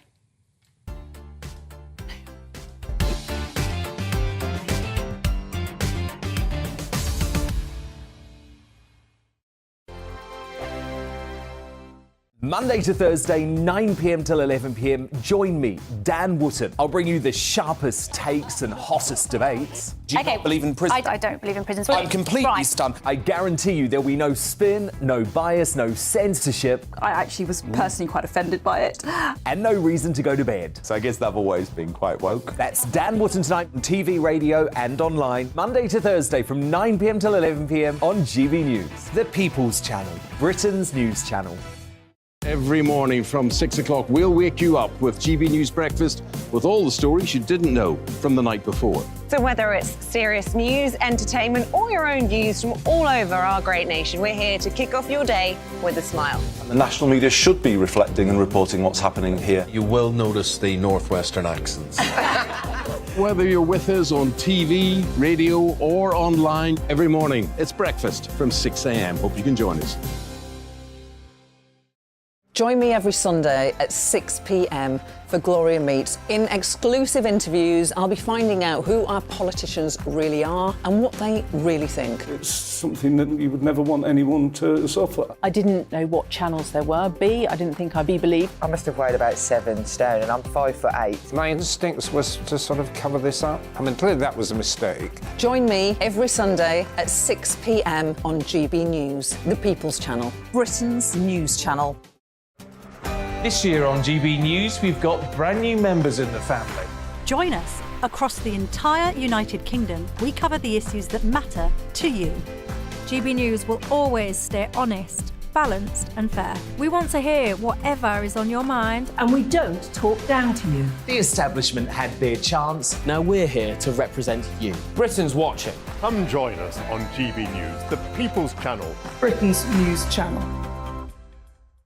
My name's Tom Harwood and join me 9:30 a.m. every weekday for The Briefing, your one-stop shop for everything you need to know about what's going on in politics today. I wonder if this is a deal that might need to be like the biscuits in this factory, twice baked. Is there not an opportunity here to win out against the extremes? Tom Harwood, GB News. What are you going to do about it? Things should have been done differently, and they certainly are being done differently. Don't miss it. The Briefing with me, Tom Harwood, 9:30 Monday to Friday on GB News. Hello, I'm Simon Evans. Join me on GB News for Headliners at 11 p.m, where I'll be joined by two of the country's top comedians as we take a look at tomorrow's newspapers tonight. If it's a big story, we'll be covering it, I guarantee, but we'll also have some fun along the way. That's GB News Headliners at 11 p.m. We won't put you to sleep, unlike some of the other paper review shows out there. So join us, 11 p.m, 7 nights a week.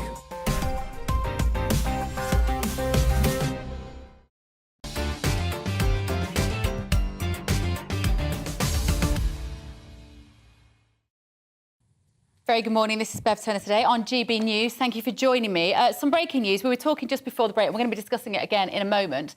David Carrick, this is the 48-year-old police officer who yesterday admitted dozens of rape and sexual offences against 12 women, has been sacked by the Metropolitan Police at a misconduct hearing held in his absence in West London. Andrew Eborn, let me come to you. That seems just like a sort of legal... It's a legal thing. I mean, it would be nonsense to be breaking news to say he wasn't sacked, he's still got his job. I mean, it's absolutely scandalous in light of what's happened with Wayne Couzens. He worked for the same people. He was in the same unit as Wayne Couzens, obviously the murder of Sarah Everard. And we just look at every single paper's talking about the missed opportunities. About 9 times they were red flags in terms of what they should have spotted. And what's really scary, and they sort of, I mean, the Mail has just how many more monsters in uniform. We have to put in perspective. There are a number of them being investigated. If you look at the Met as a whole, there are 34,244 police officers. Some of them being investigated. I always say, look, history repeats itself because we don't learn the lessons from history. Whatever the vetting procedure is, this needs to be looked at in a serious way. We don't want these headlines anymore. We don't want any more of these horrendous, and they are horrendous cases. Well, Peter, let me come to you because... I mean, you know, Sir Mark Rowley has come out and said, we have failed.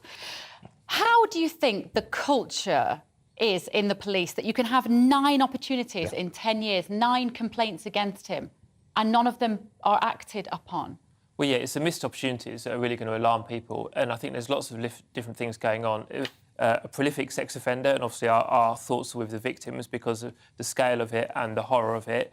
The missed opportunities, I think, are what will alarm all of us. And that tells us, as Andrew alluded to, there's something going wrong with vetting in particular. And I think one of the reports I read yesterday, I think it was something like 10 or 15 years, the gap between Carrick being vetted, and that allowed him to continue offending again and again and again while in uniform. So there's this huge delay in vetting, which is a concern. Obviously, an exploitation of trust. But then there seemed to be later mistakes as well, like when he was finally arrested in 2021, he was just placed on restricted duties rather than being suspended immediately. I wouldn't get too bogged down in what's happened today because that's sacking is just a formality after conviction. But, you know, it's interesting that the newspapers are particularly picking out the missed opportunities around Carrick, and that's where you need institutional change. So at the moment, Andrew, there's a review of 1,000 serving Met officers who've been accused of domestic violence or sex offences, including rape. Will all of them be suspended whilst under investigation? I think that well, it depends. It depends on the relevant situation, and it depends on how serious and the relevant policies. So the headline figures, it's shocking in amongst the 34,000 or 40+ thousand if you count other staff within the Met. There should be procedures, but we need transparency. What we need to do is to work out what is the procedure, what happens as soon as there is a complaint, and then the general public can do that. We talk about trust. You need to trust the police force, and these cases don't. They always say that trust arrives on foot and leaves on horseback. How more stories do we need in order to restore that trust? We need to basically reverse the trend. We need to reverse the headlines. People need to take very, very firm action, clarify what happens, look at the vetting procedures, because clearly they're inadequate. Just to also, though, just to play devil's advocate and to be in defence of the police, because I think the police do the most phenomenal job, the hardest job. Yeah.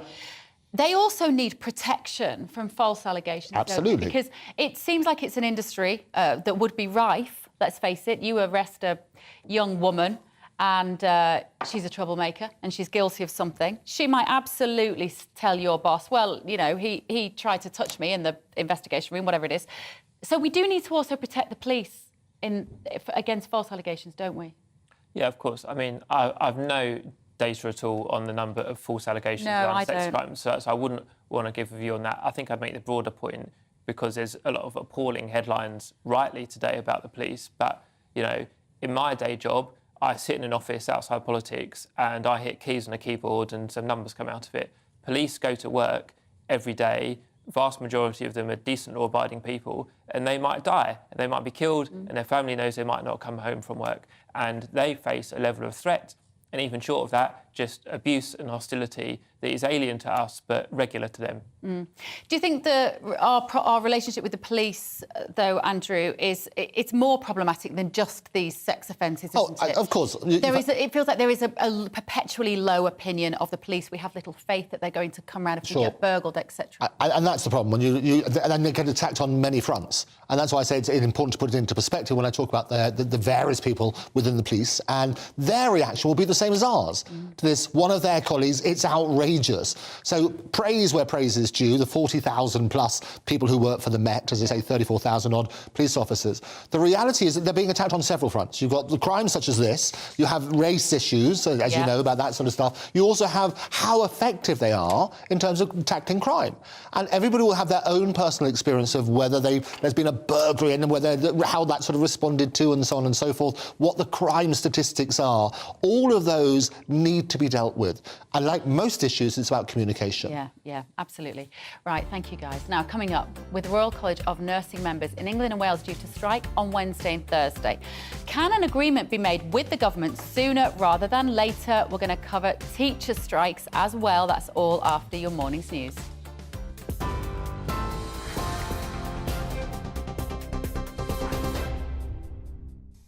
Good morning, it's 11:32. I'm Tamsin Roberts in the GB newsroom. A major incident has been declared after a double-decker bus overturned in Somerset this morning. Well, we can cross live to the scene now to speak to our reporter, Jeff Moody, who's there for us.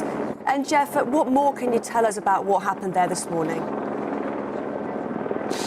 Well, the incident took place at around 6 o'clock this morning when a double-decker bus, which was taking workers to the Hinkley Point C power station, overturned on this icy stretch of road on the A39 just outside Bridgewater. Police attended the scene shortly afterwards and an air ambulance took many people away to hospital. It's not thought that anything is life-threatening at the moment. It's thought that there are a lot of people with fractures, a lot of walking wounded. Well, a dog walker spoke to me just now and he said that this is an accident that's waiting for to happen as water often trickles down off the Quantock Hills and forms icy rivulets on the road. It's been an extremely lethal part of the A39 for some time. Well, we're expecting a spokesman from the police to talk to us any second now to give us some idea of how bad the injuries are and what's being done to help. And we'll, of course, bring you that press conference as soon as it happens here on GB News. OK, Jeff, for now, thanks very much. Jeff Moody for us live in Somerset. And as he said, we will, of course, keep you up to date with this story as we get any new developments. Some breaking news we've heard in the last 10 minutes or so. David Carrick has been sacked by the Metropolitan Police at a misconduct hearing held in his absence in West London. It's after he pleaded guilty to 49 offences, including dozens of rapes and sexual offences over an 18-year period. The Met Police is now investigating over 1,000 cases of sexual offences and domestic abuse involving its staff. New figures show that wages have failed to keep up with soaring prices, more so than at any point since records began. Average pay rose by 6.4% in the previous quarter. But when taking inflation into account, it means real-term pay dropped by 2.6%. The Office for National Statistics also says the unemployment rate rose by 0.2% to reach 3.7% over the same period. In response, the Chancellor says the labour market remains resilient. ASLEF says its train drivers will strike next month after their union rejected a pay offer. They'll strike on the 1st and 3rd of February, which will coincide with a walkout by 100,000 civil servants in their dispute over pay and jobs. Other upcoming industrial action includes strikes by the Royal College of Nursing and teachers. TV, online and DAB+ radio, this is GB News.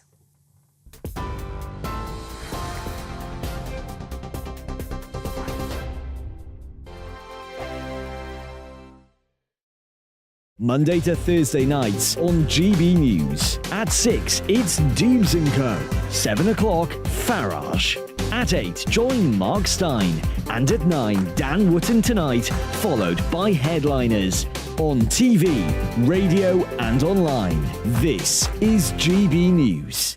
We are GB News, the People's Channel. Why not take us home with you by visiting the GB News shop at gbnews.store. You'll find all the official merchandise, a really good present actually for yourself, your friends or your family. We ship across the UK mainland at no extra cost. GB News, the People's Channel.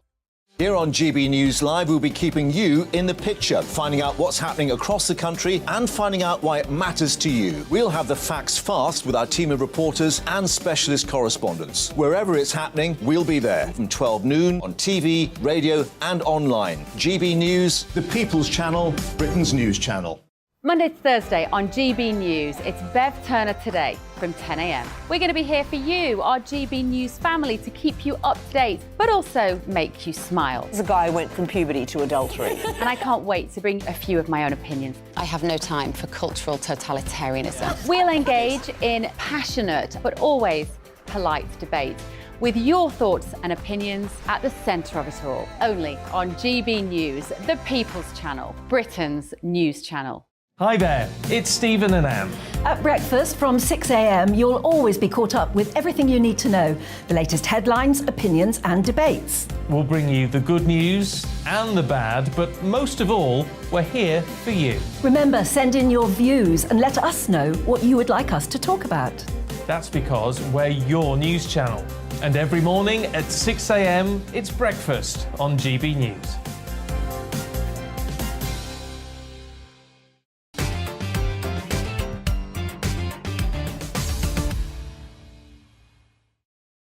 Very good morning. Welcome back to Bev Turner Today on GB News. Thanks for finding us. If you like what we do, tell one friend today, won't you?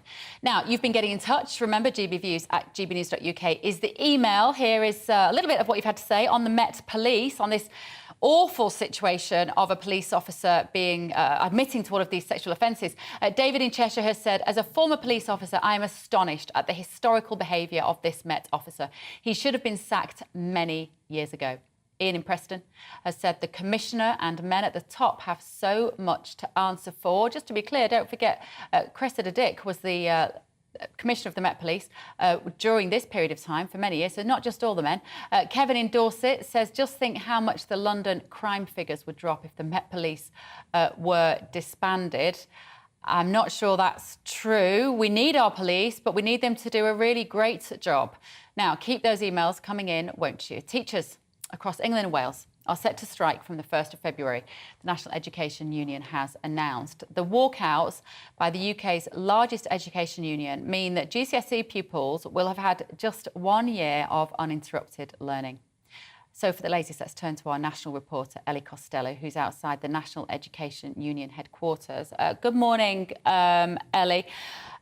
Incredible disappointment, this, for not only pupils who are going to have their education disrupted yet again, but also the parents, most of whom need to go to work and now have got this terrible responsibility of being at home with their kids.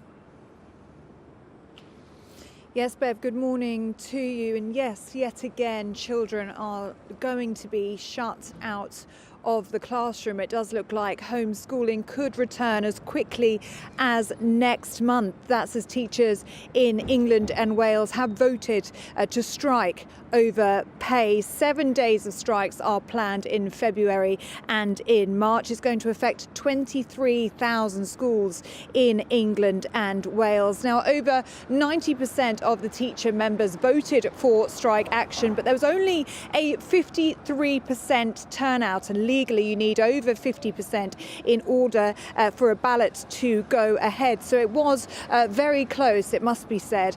But some schools will have to close. The onus will be on head teachers to try and keep their schools open. There will be a focus on trying to get volunteers in to keep those schools open. But of course, it does mean that some pupils will have to be taught at home as they were throughout the pandemic. And teachers have been saying at least the infrastructure is in place to allow children to do that. But their parents will, of course, have to take time off school. Now, the national strikes are scheduled for the 1st of February and the 15th and 16th of March. And there are going to be regional dates in there as well. But the NEU, which is, I'm standing outside their building right now, they've said that each school will only be impacted by a maximum of 4 dates. They will not be impacted by the full 7. Now, just to take the context into this, Bev, this is a strike over pay, and teachers did have a pay rise of 5% in 2022, but the NEU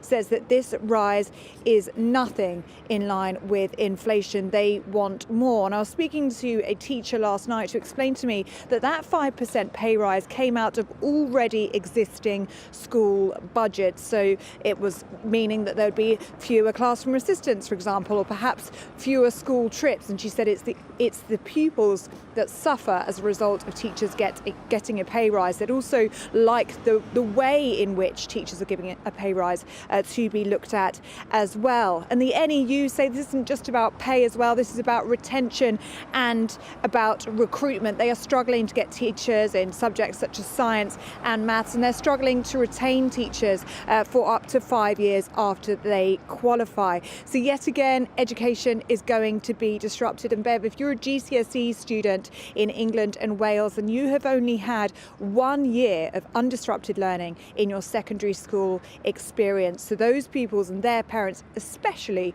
are going to be very concerned about what these strikes will mean for their upcoming exam season, and of course the impact that it will have on their results as well. Well, the Education Secretary Gillian Keegan has been speaking this morning. She says she's very disappointed for both parents and children, and she says that schools have already been given £2 billion worth of additional funding. That came out in the autumn statement. The Children's Commissioner for England, Rachel de Souza, has reacted to this. She said this is the wrong course of action and it's damaging to children's incomes. Now, Bev, the minimum service levels bill has just passed its first hurdle in Parliament. That would require a minimum number of staff to keep working throughout these strike dates, and teachers would be affected by that. But that bill doesn't look like it's going to be set to be passed into law until much later on this year, so it won't be ready in time for these strikes next month, and we are going to see disruption in the classroom yet again this winter. Awful. Thank you, Ellie. Awful. Ellie, I'm not saying you're awful. Ellie Costello's brilliant, but the story is awful. I just find it... who's worried about the children in this country? Who? Right. That was Ellie Costello there outside the headquarters of the National Education Union. Right. My panel are back with me this morning. Lawyer, broadcaster and futurist Andrew Eborn, and former editor of Labourist Peter Edwards. Here's a story in the Times, page 9. Labour plans to nationalise GPs may cost £15 billion. Peter, we're always looking for a solution to the NHS. Is this it? Well, it could be. I think the GP's model is close to being broken. I disregard numbers that are put out by the Conservative Party, or worse, Conservative Party sources, whoever they are, aides to Steve Barclay. It's no surprise the Health Secretary disagrees with the Labour Party on health policy. But, you know, why is the GP's model broken? To give you a couple of quick examples. First of all, you have to wait so long to get an appointment. But remember, if you work in other sectors, there's Saturday working, there's evening working. Can you get a GP appointment on a Saturday? Can you get a GP appointment, say, at 7 p.m? Some surgeries do that, but it's a minority. So the service is quite old-fashioned in terms of its opening hours. And all these other sectors, hospitals, police, emergency services, journalism, where people are working 7 days a week and they either get paid more or they get time off. The other point, and it goes back decades to Nye Bevan, is GPs had their mouths stuffed with gold, was a famous adage, and they're run as small businesses, and there's nothing wrong with that per se. Small businesses are vital, but that shouldn't be the model for a public service. Yeah. Andrew, what do you think about this? Because the GP should be our first line of defence in our healthcare, and it no longer feels like that, does it? People know are not going to get an appointment, they rock up to A&E, then we've got a queue at A&E. It's a mess. And firstly, on the figures, you're absolutely right, and there's a number of different solutions. We do need to look at those solutions. What it was is the Department of Health calculations. They're saying, look, you've got to spend about 8.5 billion to 10 billion buying land and property. So you need to look at where the headlines come from. And they're talking about goodwill from buying all these surgeries. That's the other 5 million. So 5 billion, it's all slightly a bit nebulous. What's going to happen is there is a problem. Everybody recognises there's a problem, but there are a number of solutions. I always bang on about artificial intelligence and AI and how that can revolutionise access to research around the world and so on and so forth. We can look at those inefficiencies and tackle those. Everybody within the profession, just as we talked about the police and so on and so forth, they always highlight the bad stuff. There's a lot of great stuff which is happening. The medical professionals, they want this to be a better solution. I think we can work where we can access that information on a readily made basis. But a robot cannot replace a good GP. Well, it's not so much, well, two sides of it. Well, you'll be surprised. I'll introduce you to the fantastic... Like an absolute Luddite. No. And the great thing about, but they can make the processes more efficient. So artificial intelligence, if you can access the best research anywhere in the world, so that you as a patient, for example, you go in there, you present certain symptoms, and you tap that in, your GP all of a sudden gets access to the best solutions in the world and can provide you with a better treatment, more effective, because early diagnosis saves all sorts of problems. So, Andrew, Peter, I'm going to come to you. That sounds like my idea of hell. I don't want to go into a surgery where you have to kind of log on. You already have to log on when I go to my GP, onto a screen in the corner. Never works. Literally never works. It's always out of order.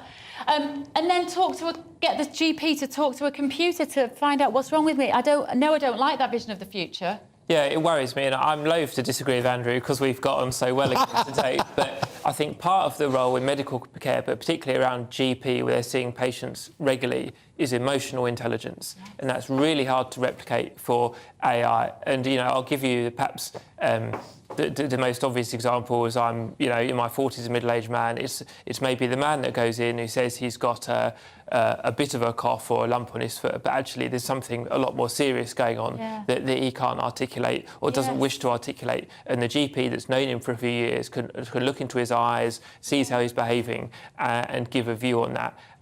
I think there's tons of other problems in the GP model, and we're not training enough NHS staff in any area of the NHS. But I think there's a role for IT, but I think I can't see us getting to a stage where AI replaces humans. No. Despite your ambition. I promise you it will happen. You're going to come in here one day and us three will be robots. We will be. How do you know we're already not? A man in my 30s. I had a tough paper round. It's got to be good. It will be the future. It is here now. We should embrace the opportunities presented by technology. Have you been drinking, Andrew Eborn? That's my question. I thank you. No, the reason I say that is because we're going to talk about Sauvignon Blanc. Love this story. Love this story. Which is the best in the world, apparently. Who knew? Why is it so good? It's been crowned the world's best. English Sauvignon Blanc crowned the world's best, in what it says here. Yeah. And this was done in a blind tasting, which is the best way of testing anything. So they get all these experts, they sniff, it all smells like gooseberries, which is why I don't like Sauvignon Blanc. But what happened is they decided that this came out in first place. So hurrah for English wines and working on that sort of premise. So this is a good story for England. Isn't that good? It's a Gloucestershire-based vineyard, Woodchester Valley.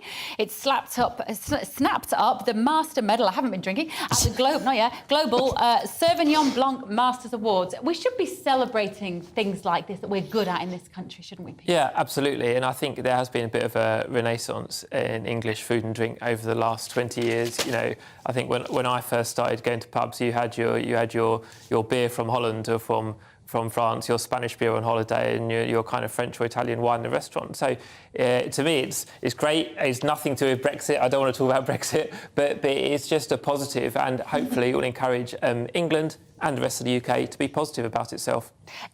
So you just said this is a positive of Brexit, is that we've now got excellent British wine? No, it's nothing to do with Brexit. You're teasing me. Oh, there you go. Look at you. I heard him say that as well.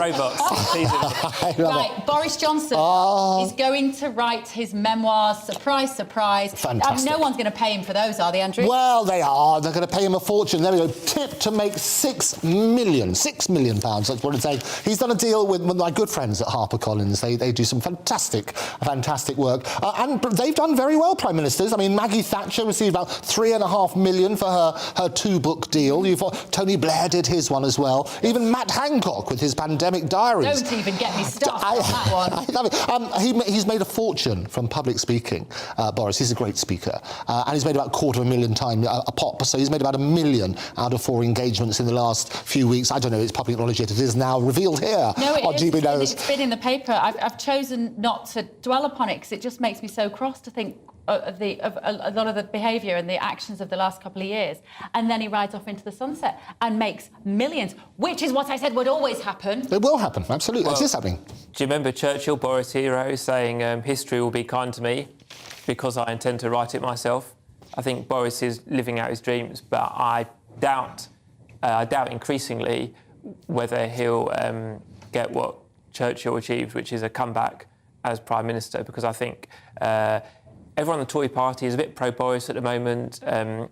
Tories could do badly in the local elections in May. There could be a move against Sunak. Yeah. Nadine Dorries is on TV every day talking about the virtues of Boris, but there's still the House of Commons investigation by a committee about whether Boris was truthful or not.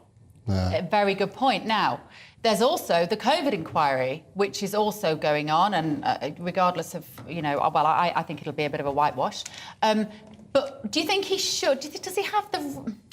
Well, do you think he has the right to? Well, of course he has the right to set out what he thinks. Of course he has. Oh, will he be honest? He won't be honest. He's a good writer. Never let the truth stand in the way of a good story. That's what they always say in publishing. And the reality, he went from being the Heineken politician, the politician who could reach parts of the electorate other politicians couldn't, to being the Marmite. And so people are so divided on Boris. But he's an entertainer, first and foremost. The popularity polls still put him ahead of the current Prime Minister. Well, that's not hard, is it? Well, no, but it's the reality. And politicians are in a popularity contest. Every so many years you get elected based on the personalities. Politics needs personalities, and Boris is undoubtedly a personality. People will read it, people slag off Harry, well, we've avoided him, but his book has been one of the best-selling books of all time, and he's made an absolute fortune off it, putting out his side of events. And I'm one of the few people who speaks up in favour of Harry and Meghan, as you know, just to provide some sort of balance. So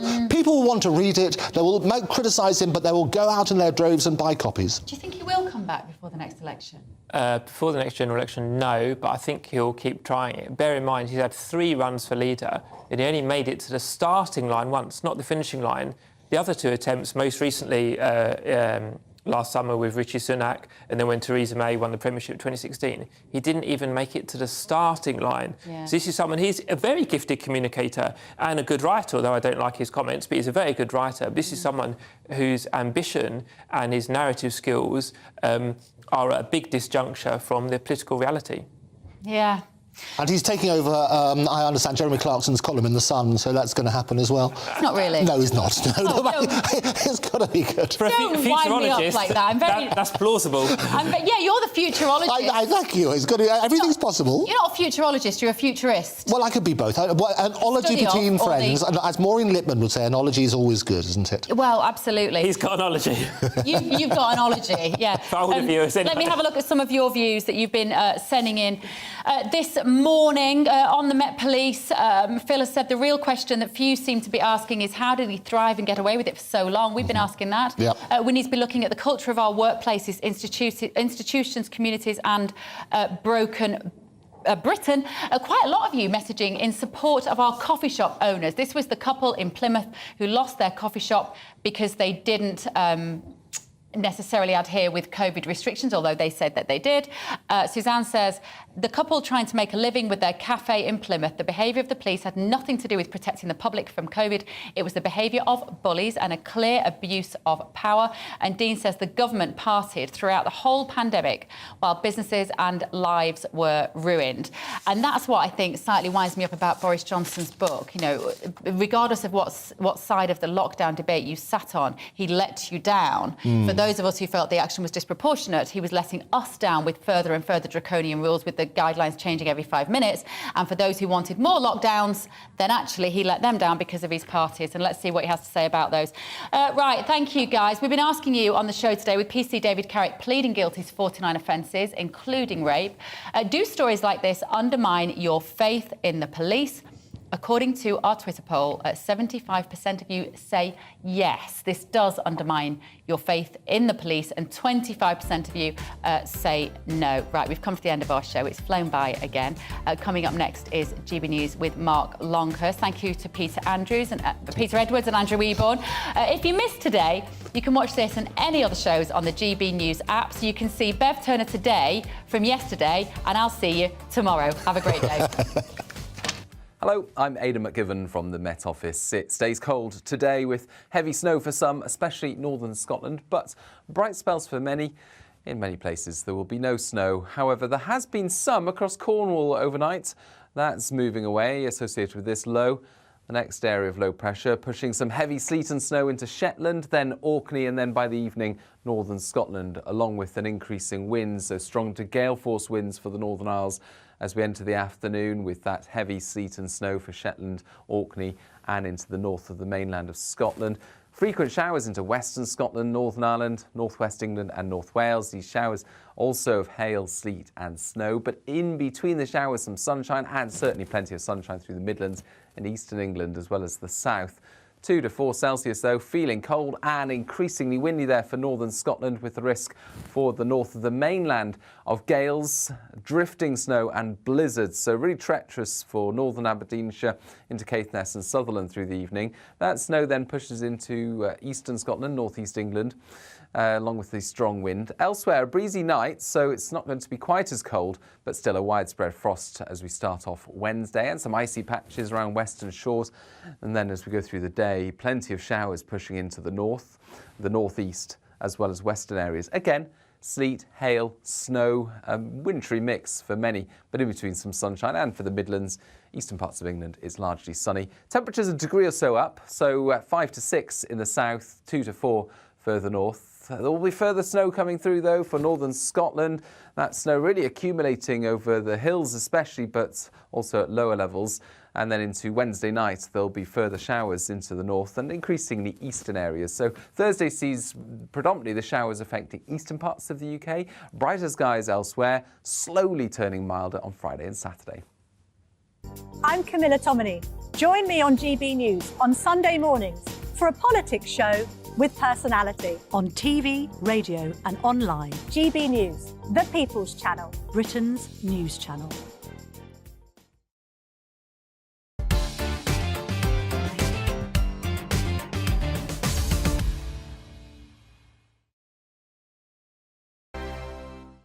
Every morning from 6 o'clock, we'll wake you up with GB News Breakfast with all the stories you didn't know from the night before. So whether it's serious news, entertainment, or your own views from all over our great nation, we're here to kick off your day with a smile. And the national media should be reflecting and reporting what's happening here. You will notice the northwestern accents.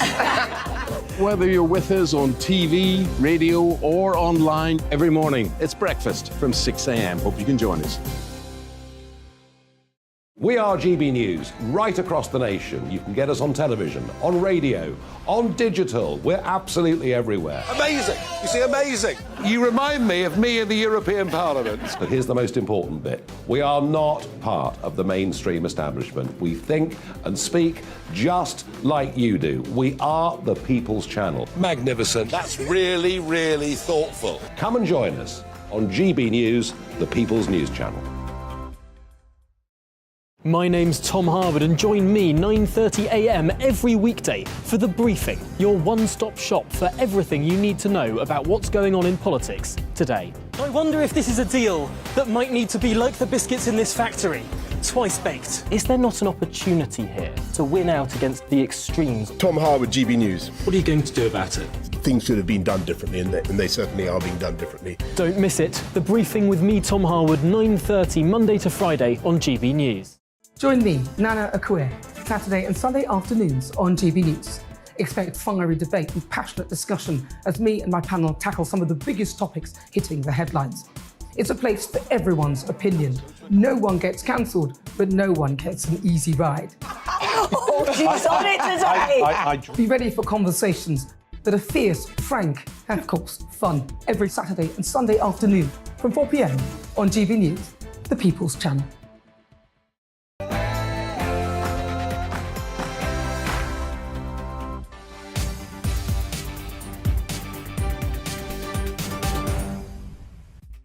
Hello and welcome to GB News Live with me, Mark Longhurst, back in the chair, and coming up for you this hour. A major incident declared after a bus carrying key workers to the Hinkley Point nuclear power station in Somerset.